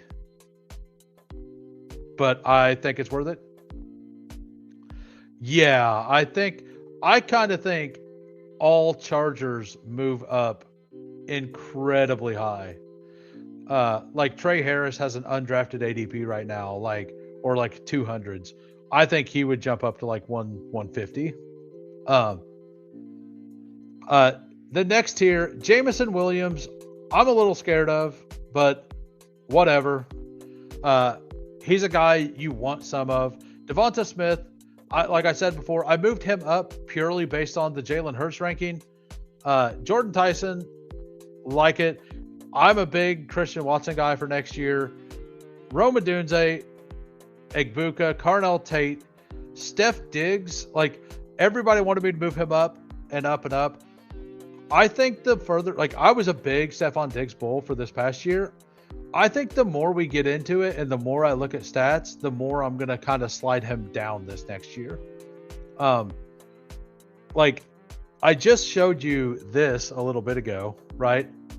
The chart for wide receiver finishes by week. Stephon Diggs only had one top 5 finish last year, and he had one week 16. He finished at 10, and week 17 he finished at 6. So he did kind of perform in the playoffs a little bit, but like that's not very good. Like if we look at some players around him, let's look up Cortland Sutton. He had a 2, like his is about the same, right? Let's look up Luther Burden. Wide receiver 1, wide receiver 6, but that 1 mattered, and he was a rookie, right? So like you're buying consistency there, which is something that like it matters. Like floor absolutely matters because he has a bunch of like finishes at 20, 25 to 40, right? And those 9 to 12 point games absolutely matter as well. So I don't think it's a bad, like I think that's perfectly fine, but I do think that whenever I find players that I really like, I'm going to move them up. Then we got Cortland Sutton, Luther Burden, Mike Evans. I think Mike Evans is a player that could steam up. Based on a quote I seen, he kind of said that by soon could mean 3 to 4 years whenever talking about retirement. So it kind of sounds like he's going to play this year. Terry McLaurin, I'm going to buy back in. I'm going to be in on that. He wasn't fully healthy. Jaden wasn't fully healthy. I'll gamble on it. Mekhi Lemon, I think at that ADP is perfectly fine. I think Mekhi Lemon is a guy who's going to get steamed up the boards, and I don't chase.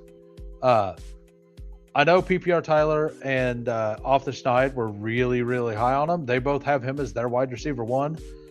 I don't think I'm going to get there. I'm not fully through my rookie stuff. I'm not going to say that I think those are bad takes. I think that those are takes I don't get to, though. There's a difference between a bad take and something you just can't get to yourself, right? I don't think I'm going to be able to get Mekhi Lemon over Tate or Tyson. I understand where you could get that, though. I can see the path to get there. And Jalen Waddle got some negative news today. Bobby Slowick, his offensive coordinator, I'm going to have to debate on if I want to move him down or keep him where he's at. Mike Evans going to be he is going to be a weird one for sure. And Tyson, I think Tyson, I started off the stream talking about the rookies for about an hour, going through some stats and stuff. And I wasn't sure on Tyson until I found the 2024 stats as well. Because he had a pretty low contested catch rate this past year. And I think contested catch rate is one thing that actually, if you're bad at it in college, you're absolutely not going to improve as pros. And if you're good at it in college, like it doesn't necessarily translate, but you kind of want it to be decent, so you're not bad at it at the pros, right? And like, so last year in 2025, he had like a 43%, but in 2026 he had, or in 2024 he had a 66% with more contested catches. Like, so he he's not great at it, but he's not bad at it. Yeah, that is true. All right, so the next tier, like the tier I might move Waddle into, Michael Wilson, I have significantly above Marvin Harrison. I think it's warranted. Denzel Boston, I moved up at the top of this. I am perfectly fine losing on Brian Thomas Jr. Like Brian Thomas Jr.'s ADP is like 80, isn't it? 85. Like, we were taking this guy at 15 last year and not even batting an eye. Like, we were like, hey, I got value. Like, I was at least. Like, maybe you weren't, but I was an idiot taking Brian Thomas Jr. at 15 and being like, I can't believe I got this value. You know, like, I'll do it again, but at 75. Ricky Pearsall, please.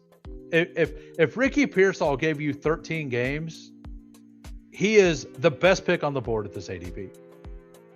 The Alec Pierce ADP at 54 is insane. Like, I thought I was going to be able to be in on Alec Pierce to some degree.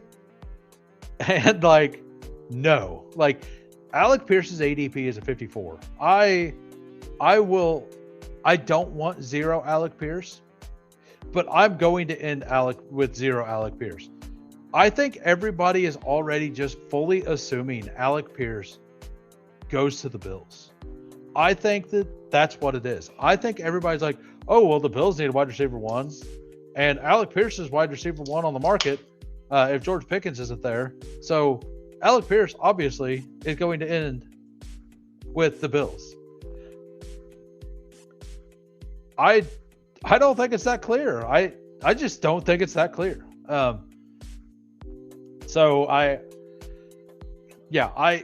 not going. I'm going to let his ADP drop, and then I'll take him later. DK Metcalf, I could not be more out on a player. So his ADP is 62 at the moment. I have him basically ranked at like 80 or around 80-ish, about 15 spots behind ADP.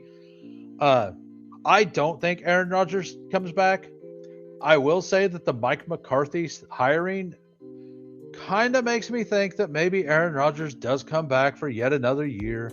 And if Aaron Rodgers comes back yet another year, we have to move DK Metcalf all the way up to around Steph Diggs, right? Like, we just have to do it. But if they don't have a quarterback, it's whatever, right?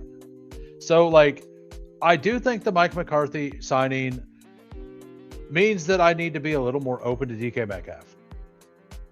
But until and we also know that if Aaron Rodgers plays, he's not going to sign until training camps are over, for sure.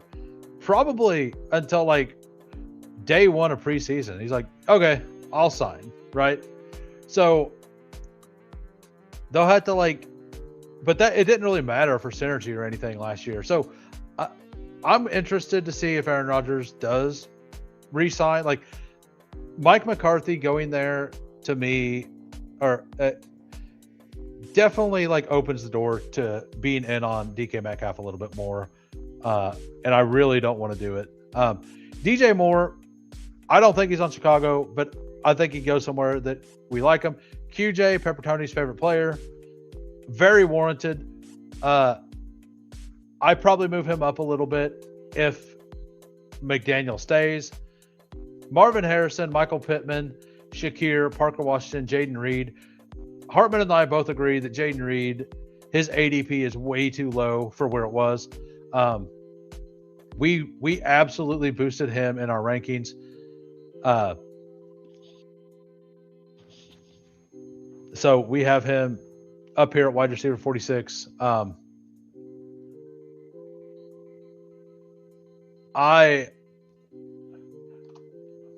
didn't think QJ would be cheaper.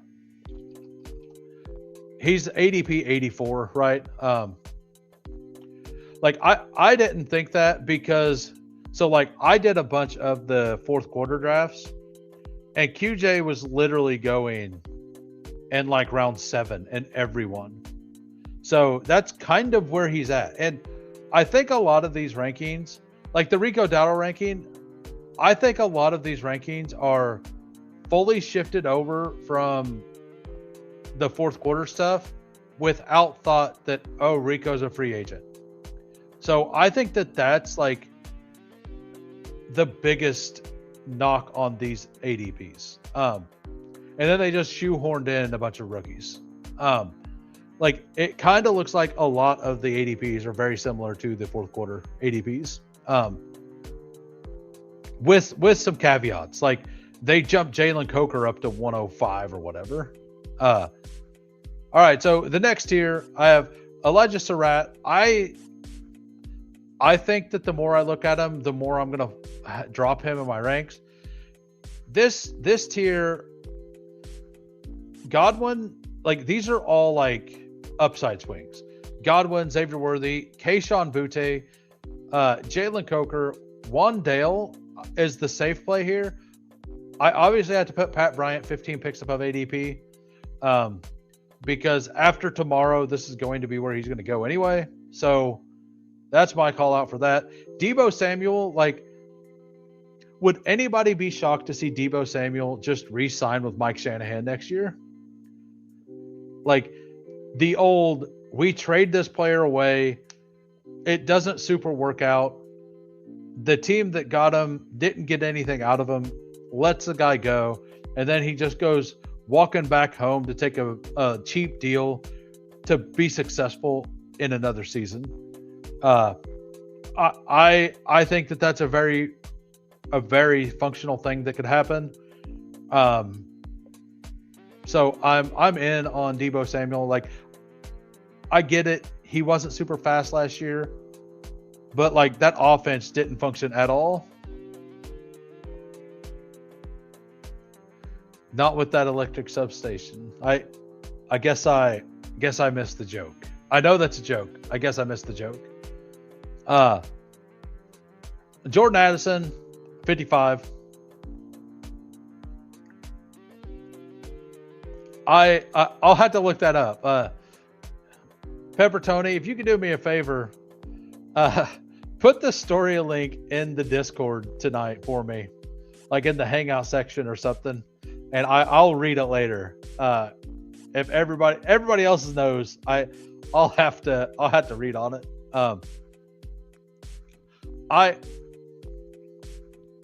Okay, thank you. So a player I have way under ADP, Jaden Higgins.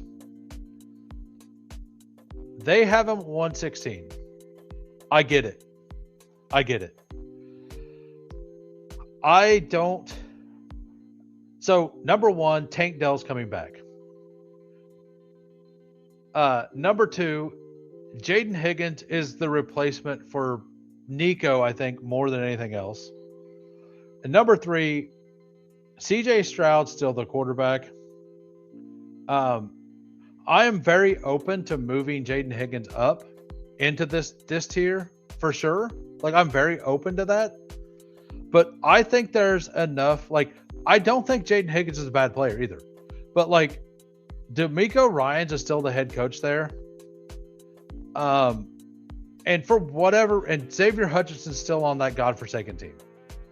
And for whatever reason, they just absolutely love Xavier Hutchinson. And he ruins everything with fantasy.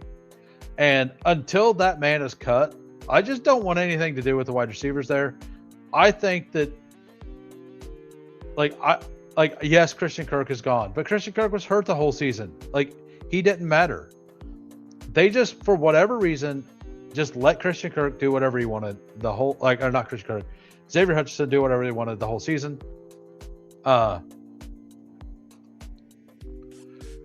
Yeah, that is a conversation as well. Houston's refusal to play their rookies really hurt them. Oh yeah, it really did. Yeah, so I noticed I did that on a couple things. On Baltimore, like I did a lot of these super late at night. I noticed myself on some Baltimore players, I wrote BLT. Like I'm like, what am I doing? BLT. I don't even like BLT as a food. So like I don't like tomatoes. So like yes, there are definitely some things. BLT. Yeah. Tyreek Hill, I just think the gamble's worth it. His ranking right now is 151. And when I say I think the gamble's worth it, that was pre-Bobby Slowick. The Bobby Slowick news is going to make him probably move to the bottom of this tier, if nothing else. I was fully in on if they got an okay offense coordinator. So I'm not fully in anymore.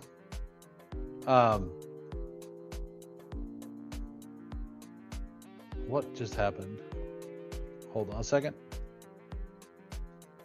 There we go. Jacoby Lane, Jacoby Myers, Brandon Ayuk, like he absolutely has buy low candidate.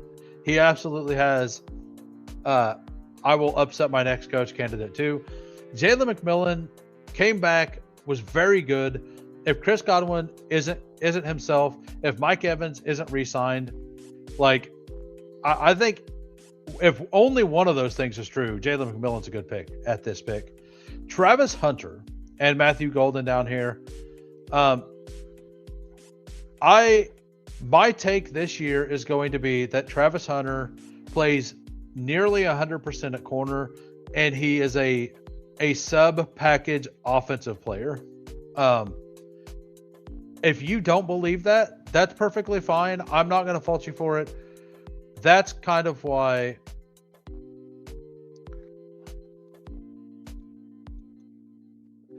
Dumpster Ayuk, he's not even nice.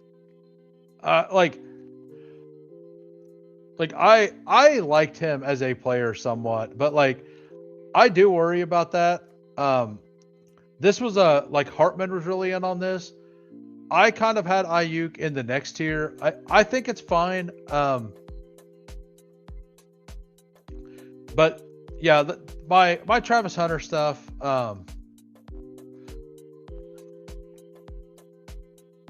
Yeah, I mean that is a good point, and they will probably hyper target him when he's out there. That is true, and it's a spike week game. But like with that being said, shouldn't he be around Marvin Mims? Right? Like that's the Marvin Mims thing. I mean, Travis Hunter is 10 times the player of Marvin Mims. Like don't get me wrong, I understand that.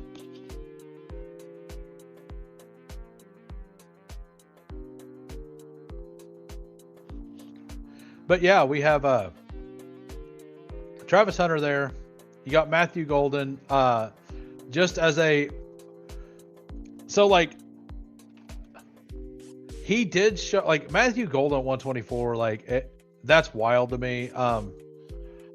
I think that he needs to be lower than that for sure. But like he did show some flashes. I personally think that like either he was running the wrong like layer of deep throw, or Jordan Love just missed him over and over again. But the man was always open. Like if you watch him, like if you just watch him run routes versus defenders, he was always getting open. He was just never getting the ball. So Dobbs will be gone. Malik Heath is a restricted free agent. Or a exclusive rights. I can't remember which, but he's also a free agent, possibly, which leaves the team with Matthew Golden, Savion Williams, Jaden Reed, and Christian Watson. And with that being said, like a wide receiver 3 in an offense that we expect to be good, I'm kind of in at. Emergence of Parker Washington isn't great for Hunter. Yeah, that's the thing. Like Parker Washington became best friends with Trevor Lawrence, right? Like that whole Travis Hunter commercial. They're going to reshoot that with Parker Washington this year. That's what's going to happen. Like they're just going to reshoot that commercial and just have Parker Washington there instead of Travis Hunter. With like in the golf cart. You guys know the commercial. And I agree. That is, if Parker Washington didn't break out, like I would still be fully in on Travis Hunter for next year. But I do think that with the Parker Washington breakout, with them like also extending Jacoby Myers, I do think that Travis Hunter like is a hard thing. And like I'm gonna like he's in my ranks. Like Savion is still a draftable player to me. What is dead may never die. All right, so 64 to 80, just a gigantic group of people. There are definitely some favorite picks in here. And definitely some picks I threw in just because, like, if Jerry Jeudy falls 35 picks in ADP, I'll look at him. Until he falls 35 picks in ADP, I'm not going to look at him. Okay, so I did double up Jaden Higgins. I just seen that. Okay, so Casey Concepcion, I believe this man has no ADP. This man deserves some ADP. He's not going to be no ADP for long. I'm going to assume in the first draft you do, you're going to see him go at the 170s. And I think fairly early in the process, we're going to see him get all the way to like 120s or so. And Brazil. Yeah. I don't have like, I've watched Concepcion, so I can comment on him. These are the guys like that I haven't fully watched yet. I haven't watched Brazil either, which is why I have him down here. And like, I have him near the top of like the end of the tiers. So Concepcion is a guy that like the people who are absolute degens are gonna know, and some people are just gonna take him at 125 and ruin his ADP. In other rooms, there are gonna be people like, should I take him at 130 at 142, or should I try to get him at 155? Right? There'll be a whole lot of gaming going on with Concepcion and with Brazil, and with some of these other players. Romeo Doubs, Josh Downs, Shaheed. I dumpstered Josh Downs. We don't know the quarterback situation.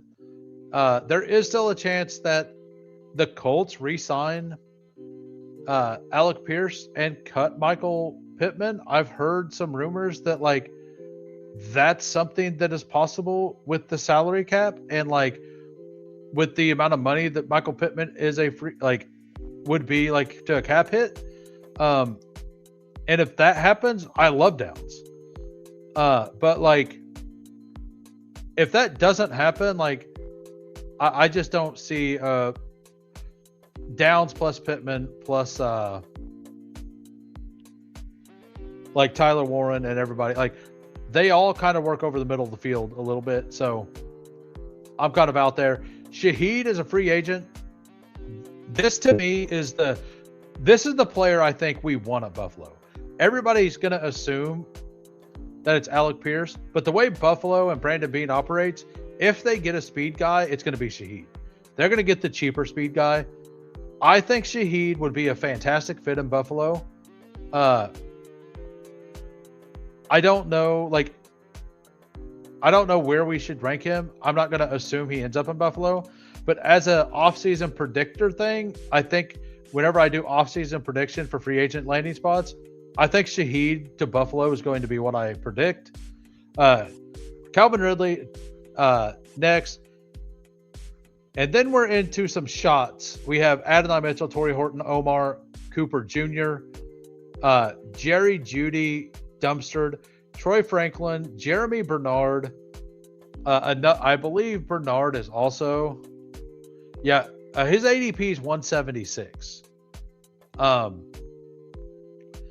Omar Cooper has an ADP as well. So like they're in there. I was wondering if Bernard would even have an ADP. The fact that Bernard has one and Concepcion doesn't is weird. Like Concepcion should for sure go before Bernard. Like I'm pretty positive of that. Chimere DK and Ryan Flournoy are gigantic.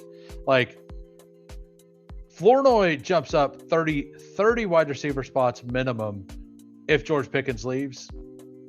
Tank Dell, if you think he can be healthy, like that's an insane value. Christian Kirk's going to go somewhere and do something.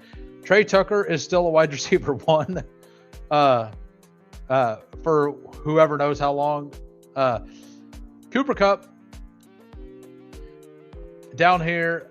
I do have him still ranked, but I do think that Torrey Horton's ADP is 198. I'm going to have a lot if that stays true.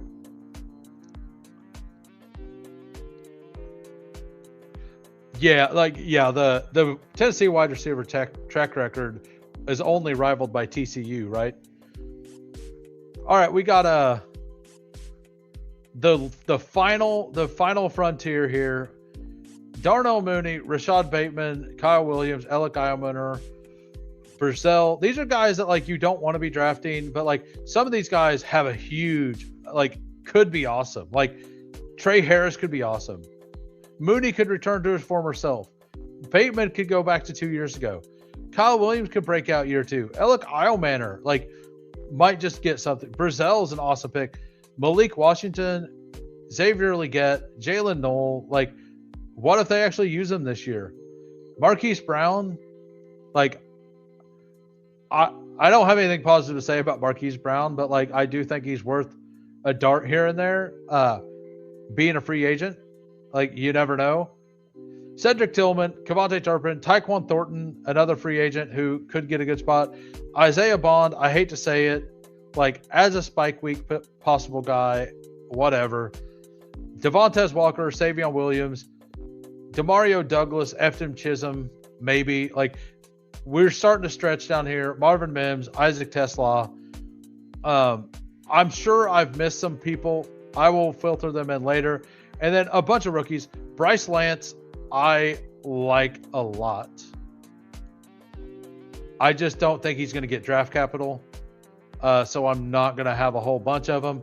But whatever team drafts Bryce Lance, I'm going to be rooting for Bryce Lance.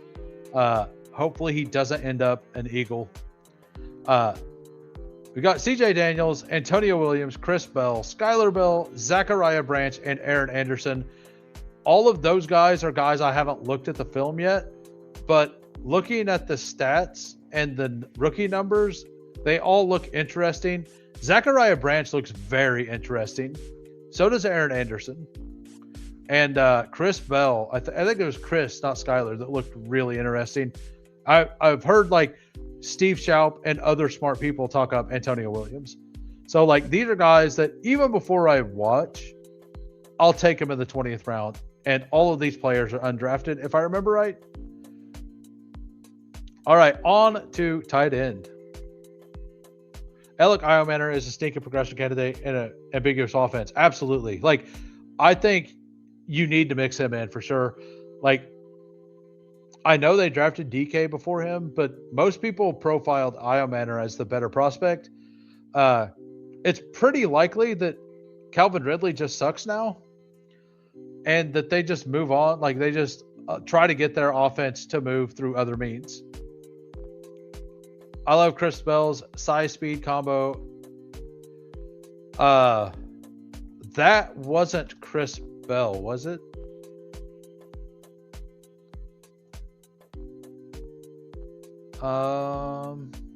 Yeah, it was Chris Bell. Yeah. That's why he's down there. Yeah. So, well, number one, it happened in November. But we just watched Christian Watson come back week 5 from something like that. But Christian Watson also wasn't a rookie. I mean, in round 20, if you get a guy who plays the last 6 weeks, you get 3 weeks of him of the regular season, and you get him during the fantasy playoffs, like, isn't that good enough? He's a top 45 overall player on PFF right now. I think he's number 36 as a prospect.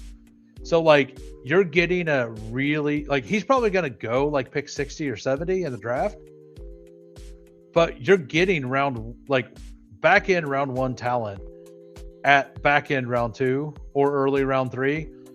So I do think that if we're getting him in round 20, I like it. I think that, yeah, but the fact that Underdog has him ranked at 147 is wild. Like, very, like, the fact that, like, Underdog has this guy with the torn ACL ranked at 147.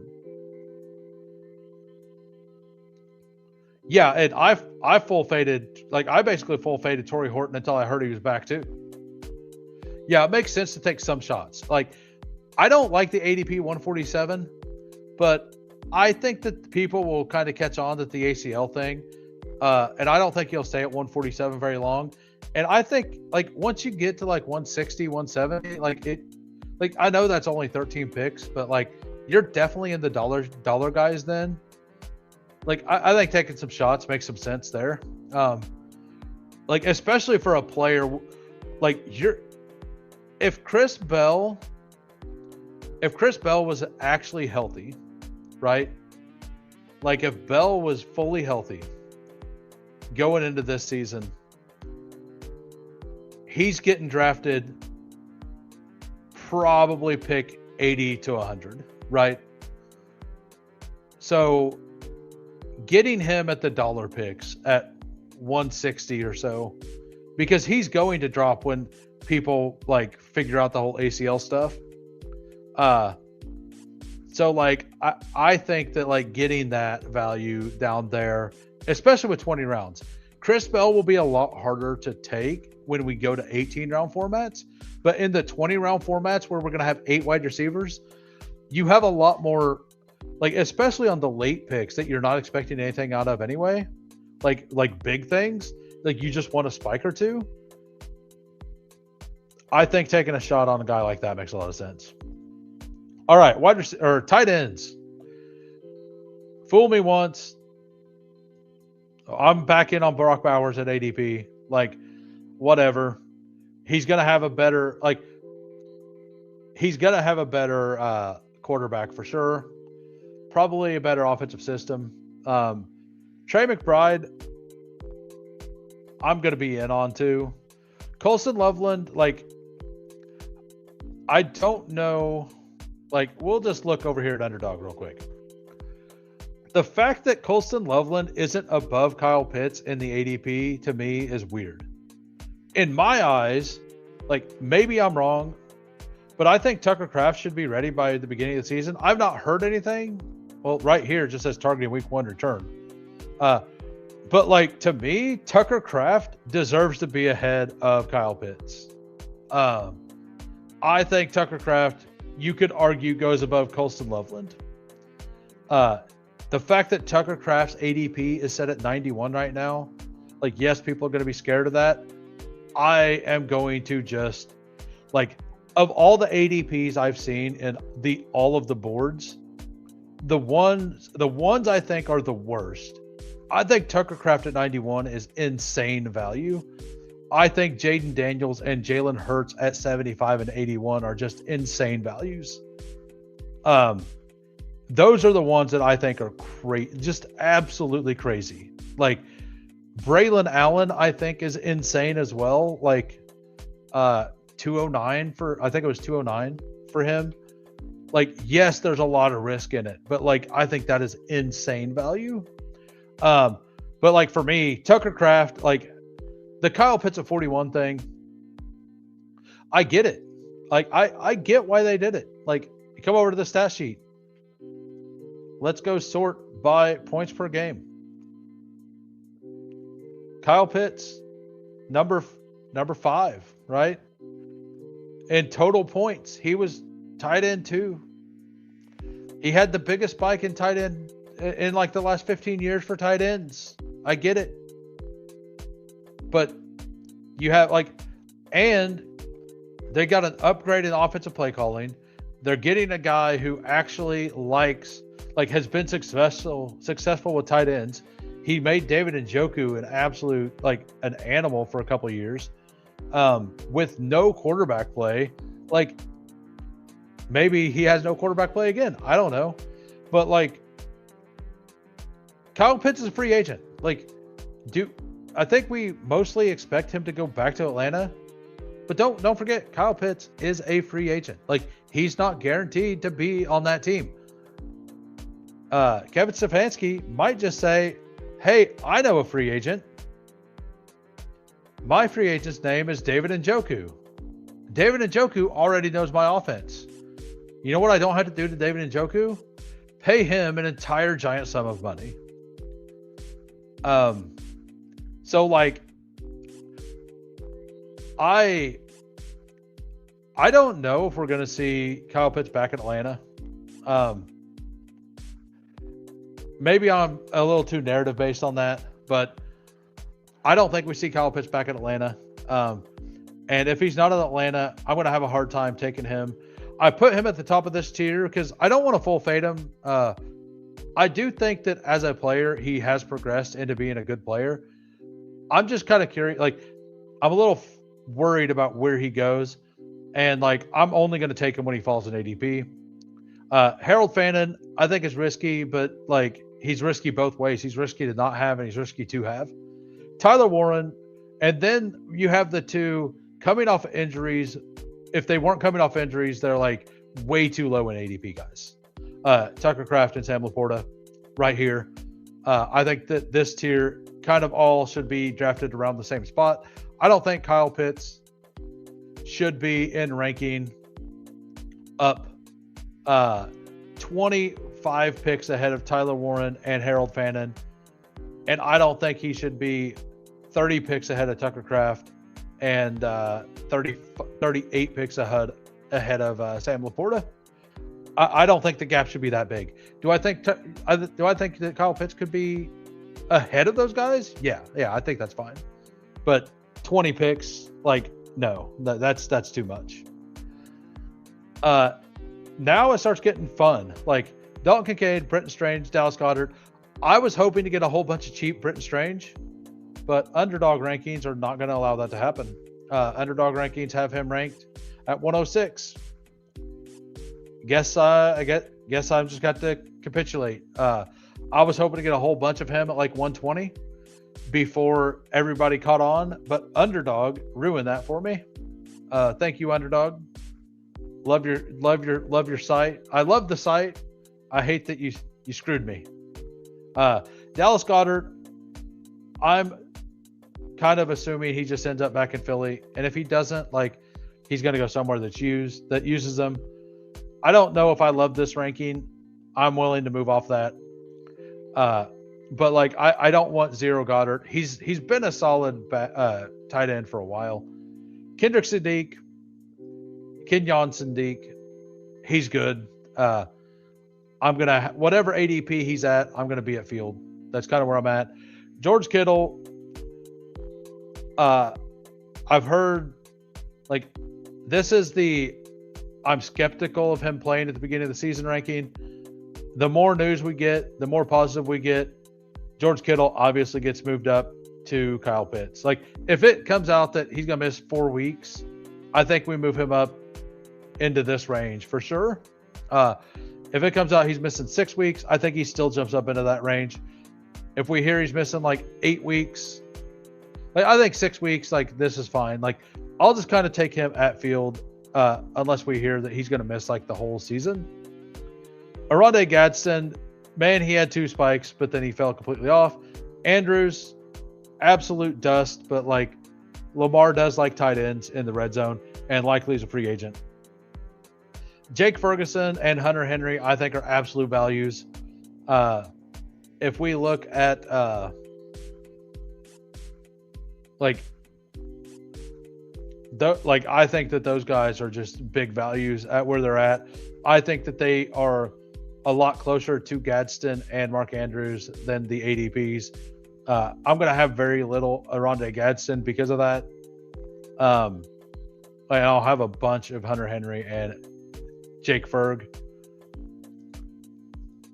Then we got this next tier, I think, is the value tier. You got Theo Johnson, Terrence Ferguson, Juwan Johnson, AJ Barner, Dalton Schultz. Once again, HST, go me. And then you have the two, like, free agent Travis Kelce and free agent Isaiah Likely. We all know if Travis Kelce comes back, he's only coming back to play with the Chiefs. He's already said, like, he's not even signed for next year, but he did say, and I quote, "It'll be nice to see Bieniemy back in the building," which kind of makes you think maybe he's gonna come back, or maybe he's just planning on spending all of his free time hanging out with his buddies that have to work that when he doesn't have to. I don't know.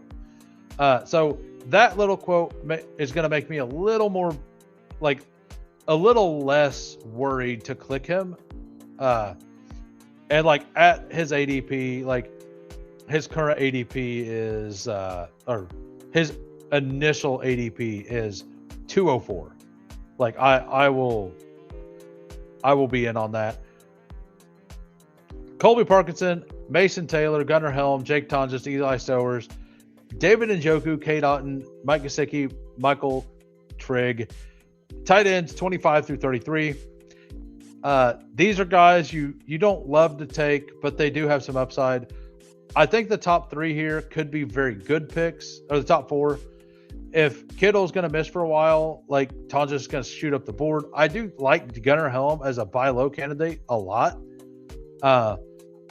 I would be like, if Gunnar Helm steams up all the way to AJ Barner, I'm in.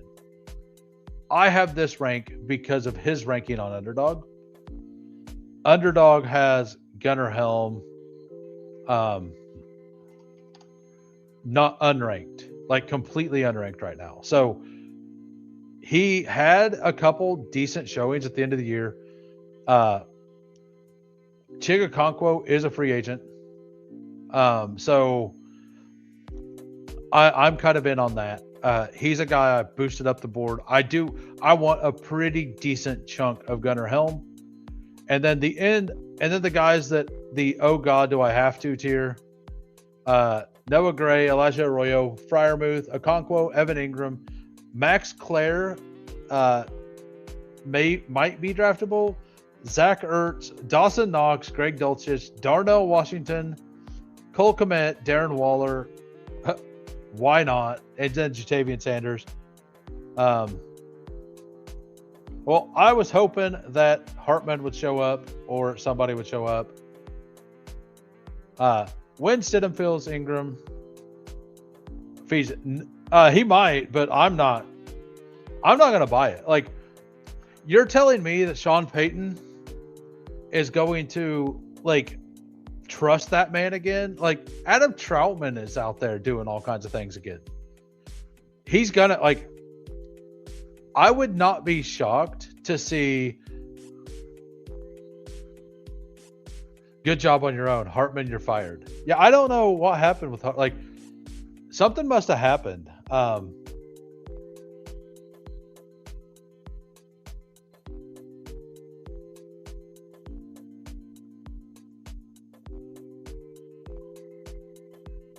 No, it's all good. Like, he just sent me a message.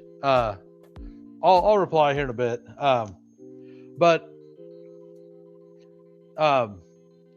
Yeah, no, it's all good. But anyway,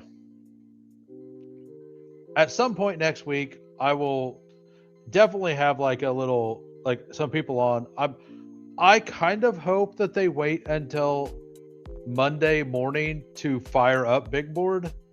I hope they don't do it an hour before the game start tomorrow like they did last year. I hated that That was the worst. It sucked. I do not want that to happen again.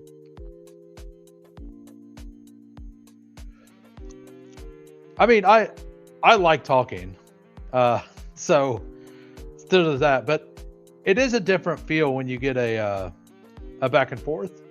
Yeah, I know it's gonna, but like, I really hope they just, why, like, let me sit here and actually enjoy. Like, I want to enjoy the football games, and I want to enjoy the drafts. I don't want to have to think about drafting. Like, I don't want to. I want to draft 2 or 3 teams as soon as it launches. Like, as soon as it launches, right? I want to be there, but I refuse to do that if it happens right when the AFC, like right when the championship games are starting. So, that is what it is. That is it for that. But you know what? Have an 8-week-old over here. Hey, it's all good, man. I'm just glad you're listening. I might actually fire up a draft to finish the stream out with. Do you guys want to see a stupid bet? Do you guys want to see my insane bet of the week? I am absolutely not going to recommend anybody follow this, but you are allowed to play along. And even if you don't want to see it, guess what you're going to do? You're going to see it. This is a $10 entry with a 40% boost to pay out $2,354. It's a 235.4x. Yeah, here you go. $10, $2,354. Ramondre Stevenson lost fumble. It's been a while. He's due. That is a 4x by itself. RJ Harvey, 34.5 receiving yards. I do think that they're going to throw the ball a lot in this game. RJ Harvey has been used quite a bit in the receiving game lately. Terrence Ferguson has got a deep shot every week that he's been healthy. I don't think that the 19.5 longest reception is something undoable. And then George Halani, I think he's just clear RB2. And I do think Kenneth Walker gets the bulk of the carries, but like, you get like a, what is it? It's like a 2x or something for like Halani over 19.5 rushing yards. Like, I mean, I'll share it in the clipboard. Like, I'll put it in the chat if anybody wants to be silly. But like, that's with the 40% boost, that $10 pays out $2,300. Like, is it wild? It's absolutely wild. Is it gonna happen? Absolutely not. Is it fun? You betcha it's fun. You get a root for Ramondre to fumble the ball. Like, what could be more fun than rooting for Ramondre Stevenson to have a fumble? It's been months since he's had a fumble. We know that that's not who Ramondre Stevenson is. We know Ramondre likes to fumble the ball.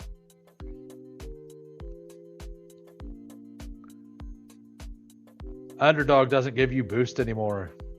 You must win too many of your pick'ems. You got to do bets like this. You got to throw some bets at the wind here and there to get the boost.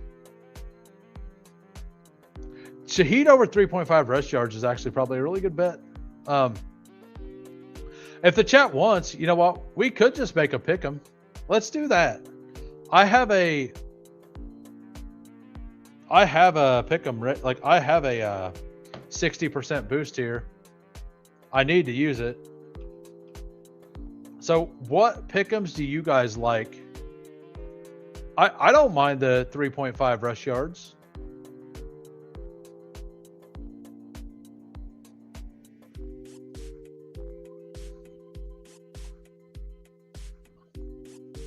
What is this? Oh, that was all from last week. Got it. All right, so I'll have to put this in on my phone at the same time. because for whatever reason I still get the errors. I mean, I'm all in on Pat Bryant over the yards, but I've already made several bets on that. I'm not opposed to doing it again. But he's at like 33 yards again. He had that in the first drive the last game. Yes, I know it was Bo Nix and not Jared Stidham, but like 5.85 fantasy points. Didn't Pat Bryant have that on that first drive last week? 4.7. Like I think I'm fully in on Pat Bryant over there. Diggs targets is a nice one. I'll look at Diggs targets. What is his targets? Yeah, I like that. Do you guys like the Pat Bryant over 34? I think I like the Pat Bryant over 34. And then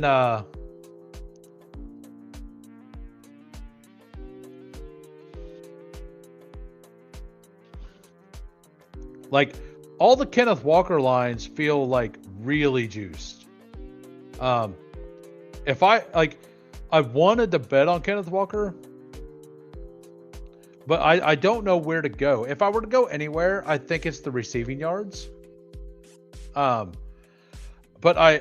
that's kind of why I went with Halani on the over.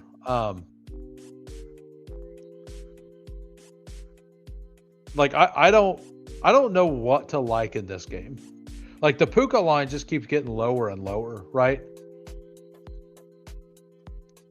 It's 6.4x Shaheed to get 2.5 rush attempts. I mean, that sounds fun, but like I'm trying to build like a more likely to hit pick'em here. What are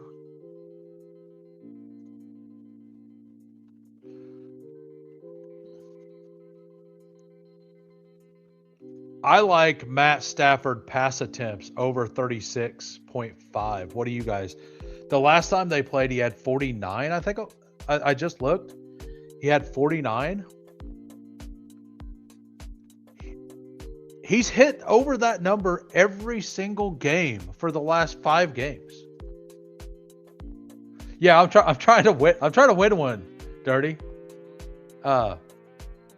Whittington over on yards. Like, do you guys like the Matt Stafford? Like, do you want to remove either Pat Bryant or Matt Stafford? Like I find, like I think all 4 of these are good. What is Whittington? We'll look at everything that everybody looks at. 5.5 yards. So question is, do you get docked? 12.84. You don't get docked for pass attempts and yards. So I think I'm cool with that. Actually, maybe you do. You don't. Okay. I think Jordan Whittington yards over actually makes some sense. I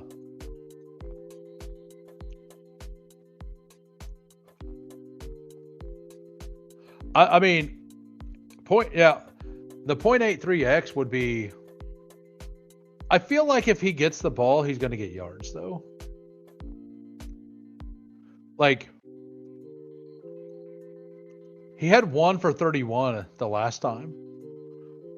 Like, we could build some crazy shit after this. I think I kind of like this. What was the last one? Kyron receiving. What is Kyron receiving at? Come on.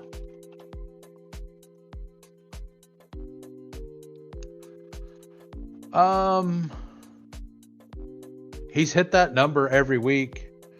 I think you'll get docked using it. It looks like you get docked on that. So a blown jet seat for my. Yeah, I get it. but it's a 0.17x for that to happen, right? Like that's the bet. I don't mind Kyron receiving. I think Kyron receiving's one that I think we do a second one and we actually scale the Kyron receiving up, right? I think we do a 1.3x on that. Actually, what's Whittington scales? Usually the guys who are super cheap like that, like the 5.5, like scaling them up doesn't do a lot. So 14 yards.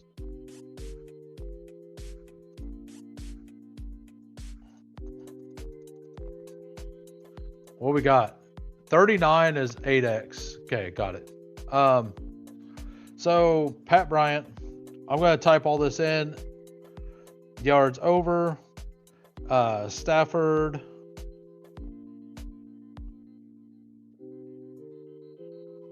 Pass attempts. Over. I mean, you can even scale pass attempts up. If you go to 38.5, you get a 1.2x. Like a full, like I think I like it up to 38.5. That's what I'm doing at least. Digs, targets,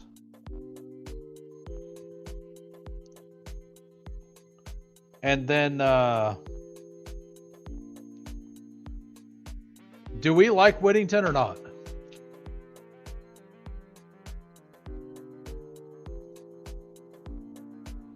The less the 1x boost.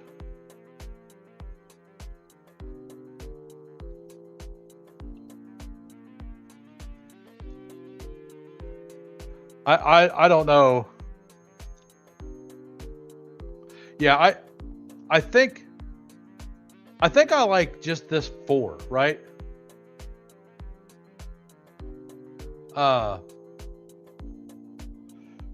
Like if you use those 4,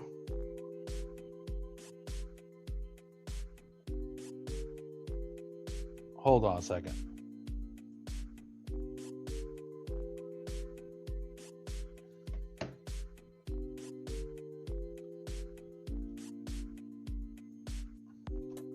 Okay. I said the less than 1x. Yeah, like, so that's what I was just seeing. The Stephon Diggs, like, do we want to scale the Diggs targets up to 6.5?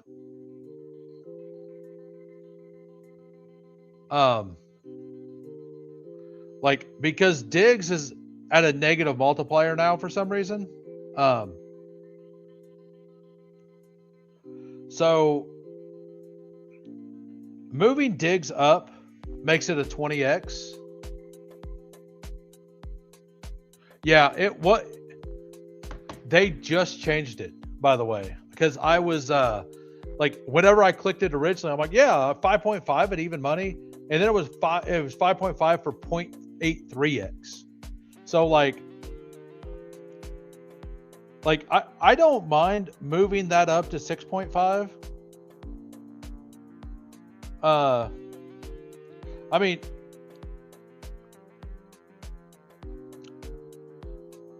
what is Kyron's got more than one reception every game lately, right? And then I think I like Kyron Williams receptions at 2.5. I think Kyron receptions at 2.5 makes some sense here. But you get tanked with the pass attempts.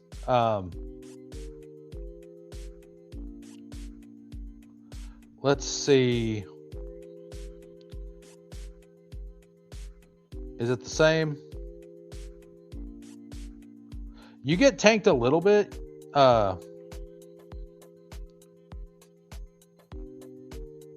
Yeah, I think this is fine. I will post this here in a minute. Oh no, not that. We'll do a all right, I got it. It's in. I will share this. $20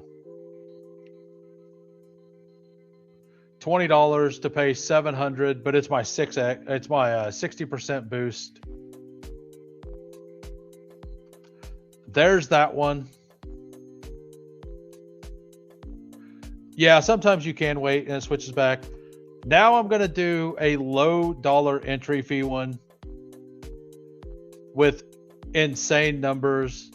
Whittington, receiving yards, 19 and a half.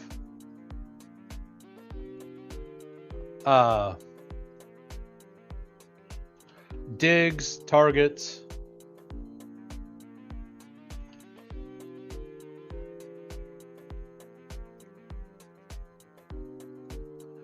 Up. He gets 8 targets. Has he got 8 targets for a while? Actually, that's just a bad bet. We ain't doing that. That's a bad bet. Kenneth Walker. Like, Kenneth Walker is a player I like to scale. I don't know why it's screwing this up. Like, I kind of like scaling up his receiving. What is his total yards? So getting him to 130 total yards is 1.3x. I think I like that.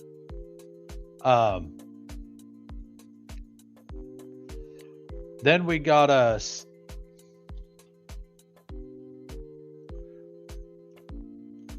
what else? What's a good scale, guys?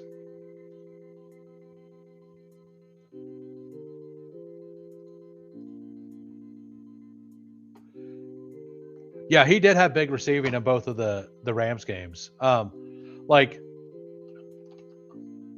I kind of like. I know it's kind of a fool's bet, but it is fun to bet. Taking the longest reception to 25 yards is 3x. Like, I think if we're going to have a fun bet, we just go fun, right? So we're going to do that. We're going to take his longest reception up to the 25. We're going to take Whittington up to 20 yards. What else do you want? We're at a 24x right here. Booty. You got to slide the booty.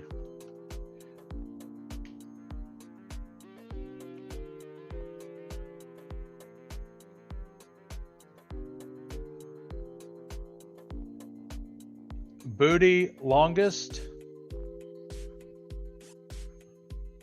Like, booty longest over 25 or 25 and over is 1.3. Hendo. Let's look at what his stuff is. I mean, we're already a 63x, guys.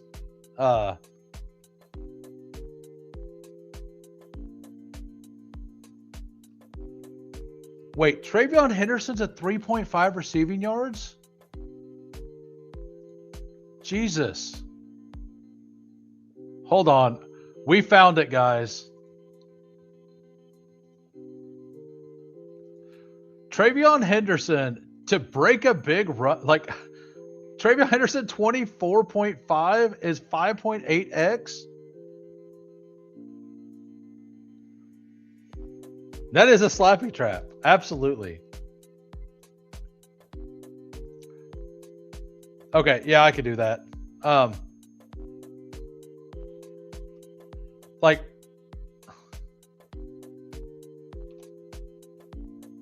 got it. Do we like do we want, like, we're a 619x, guys.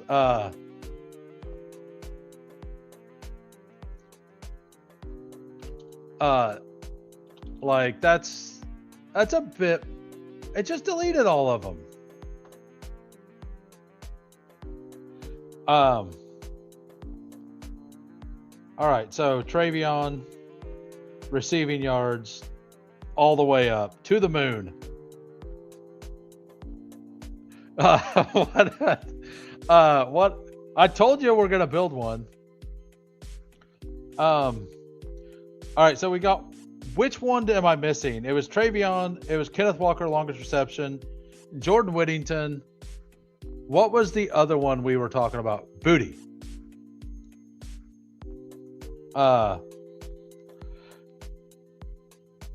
Like, do we want to add boot? Like, without the booty slide, we're already at 204x.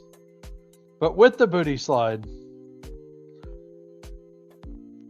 like, I think we could just, like, the booty slide takes it to 619.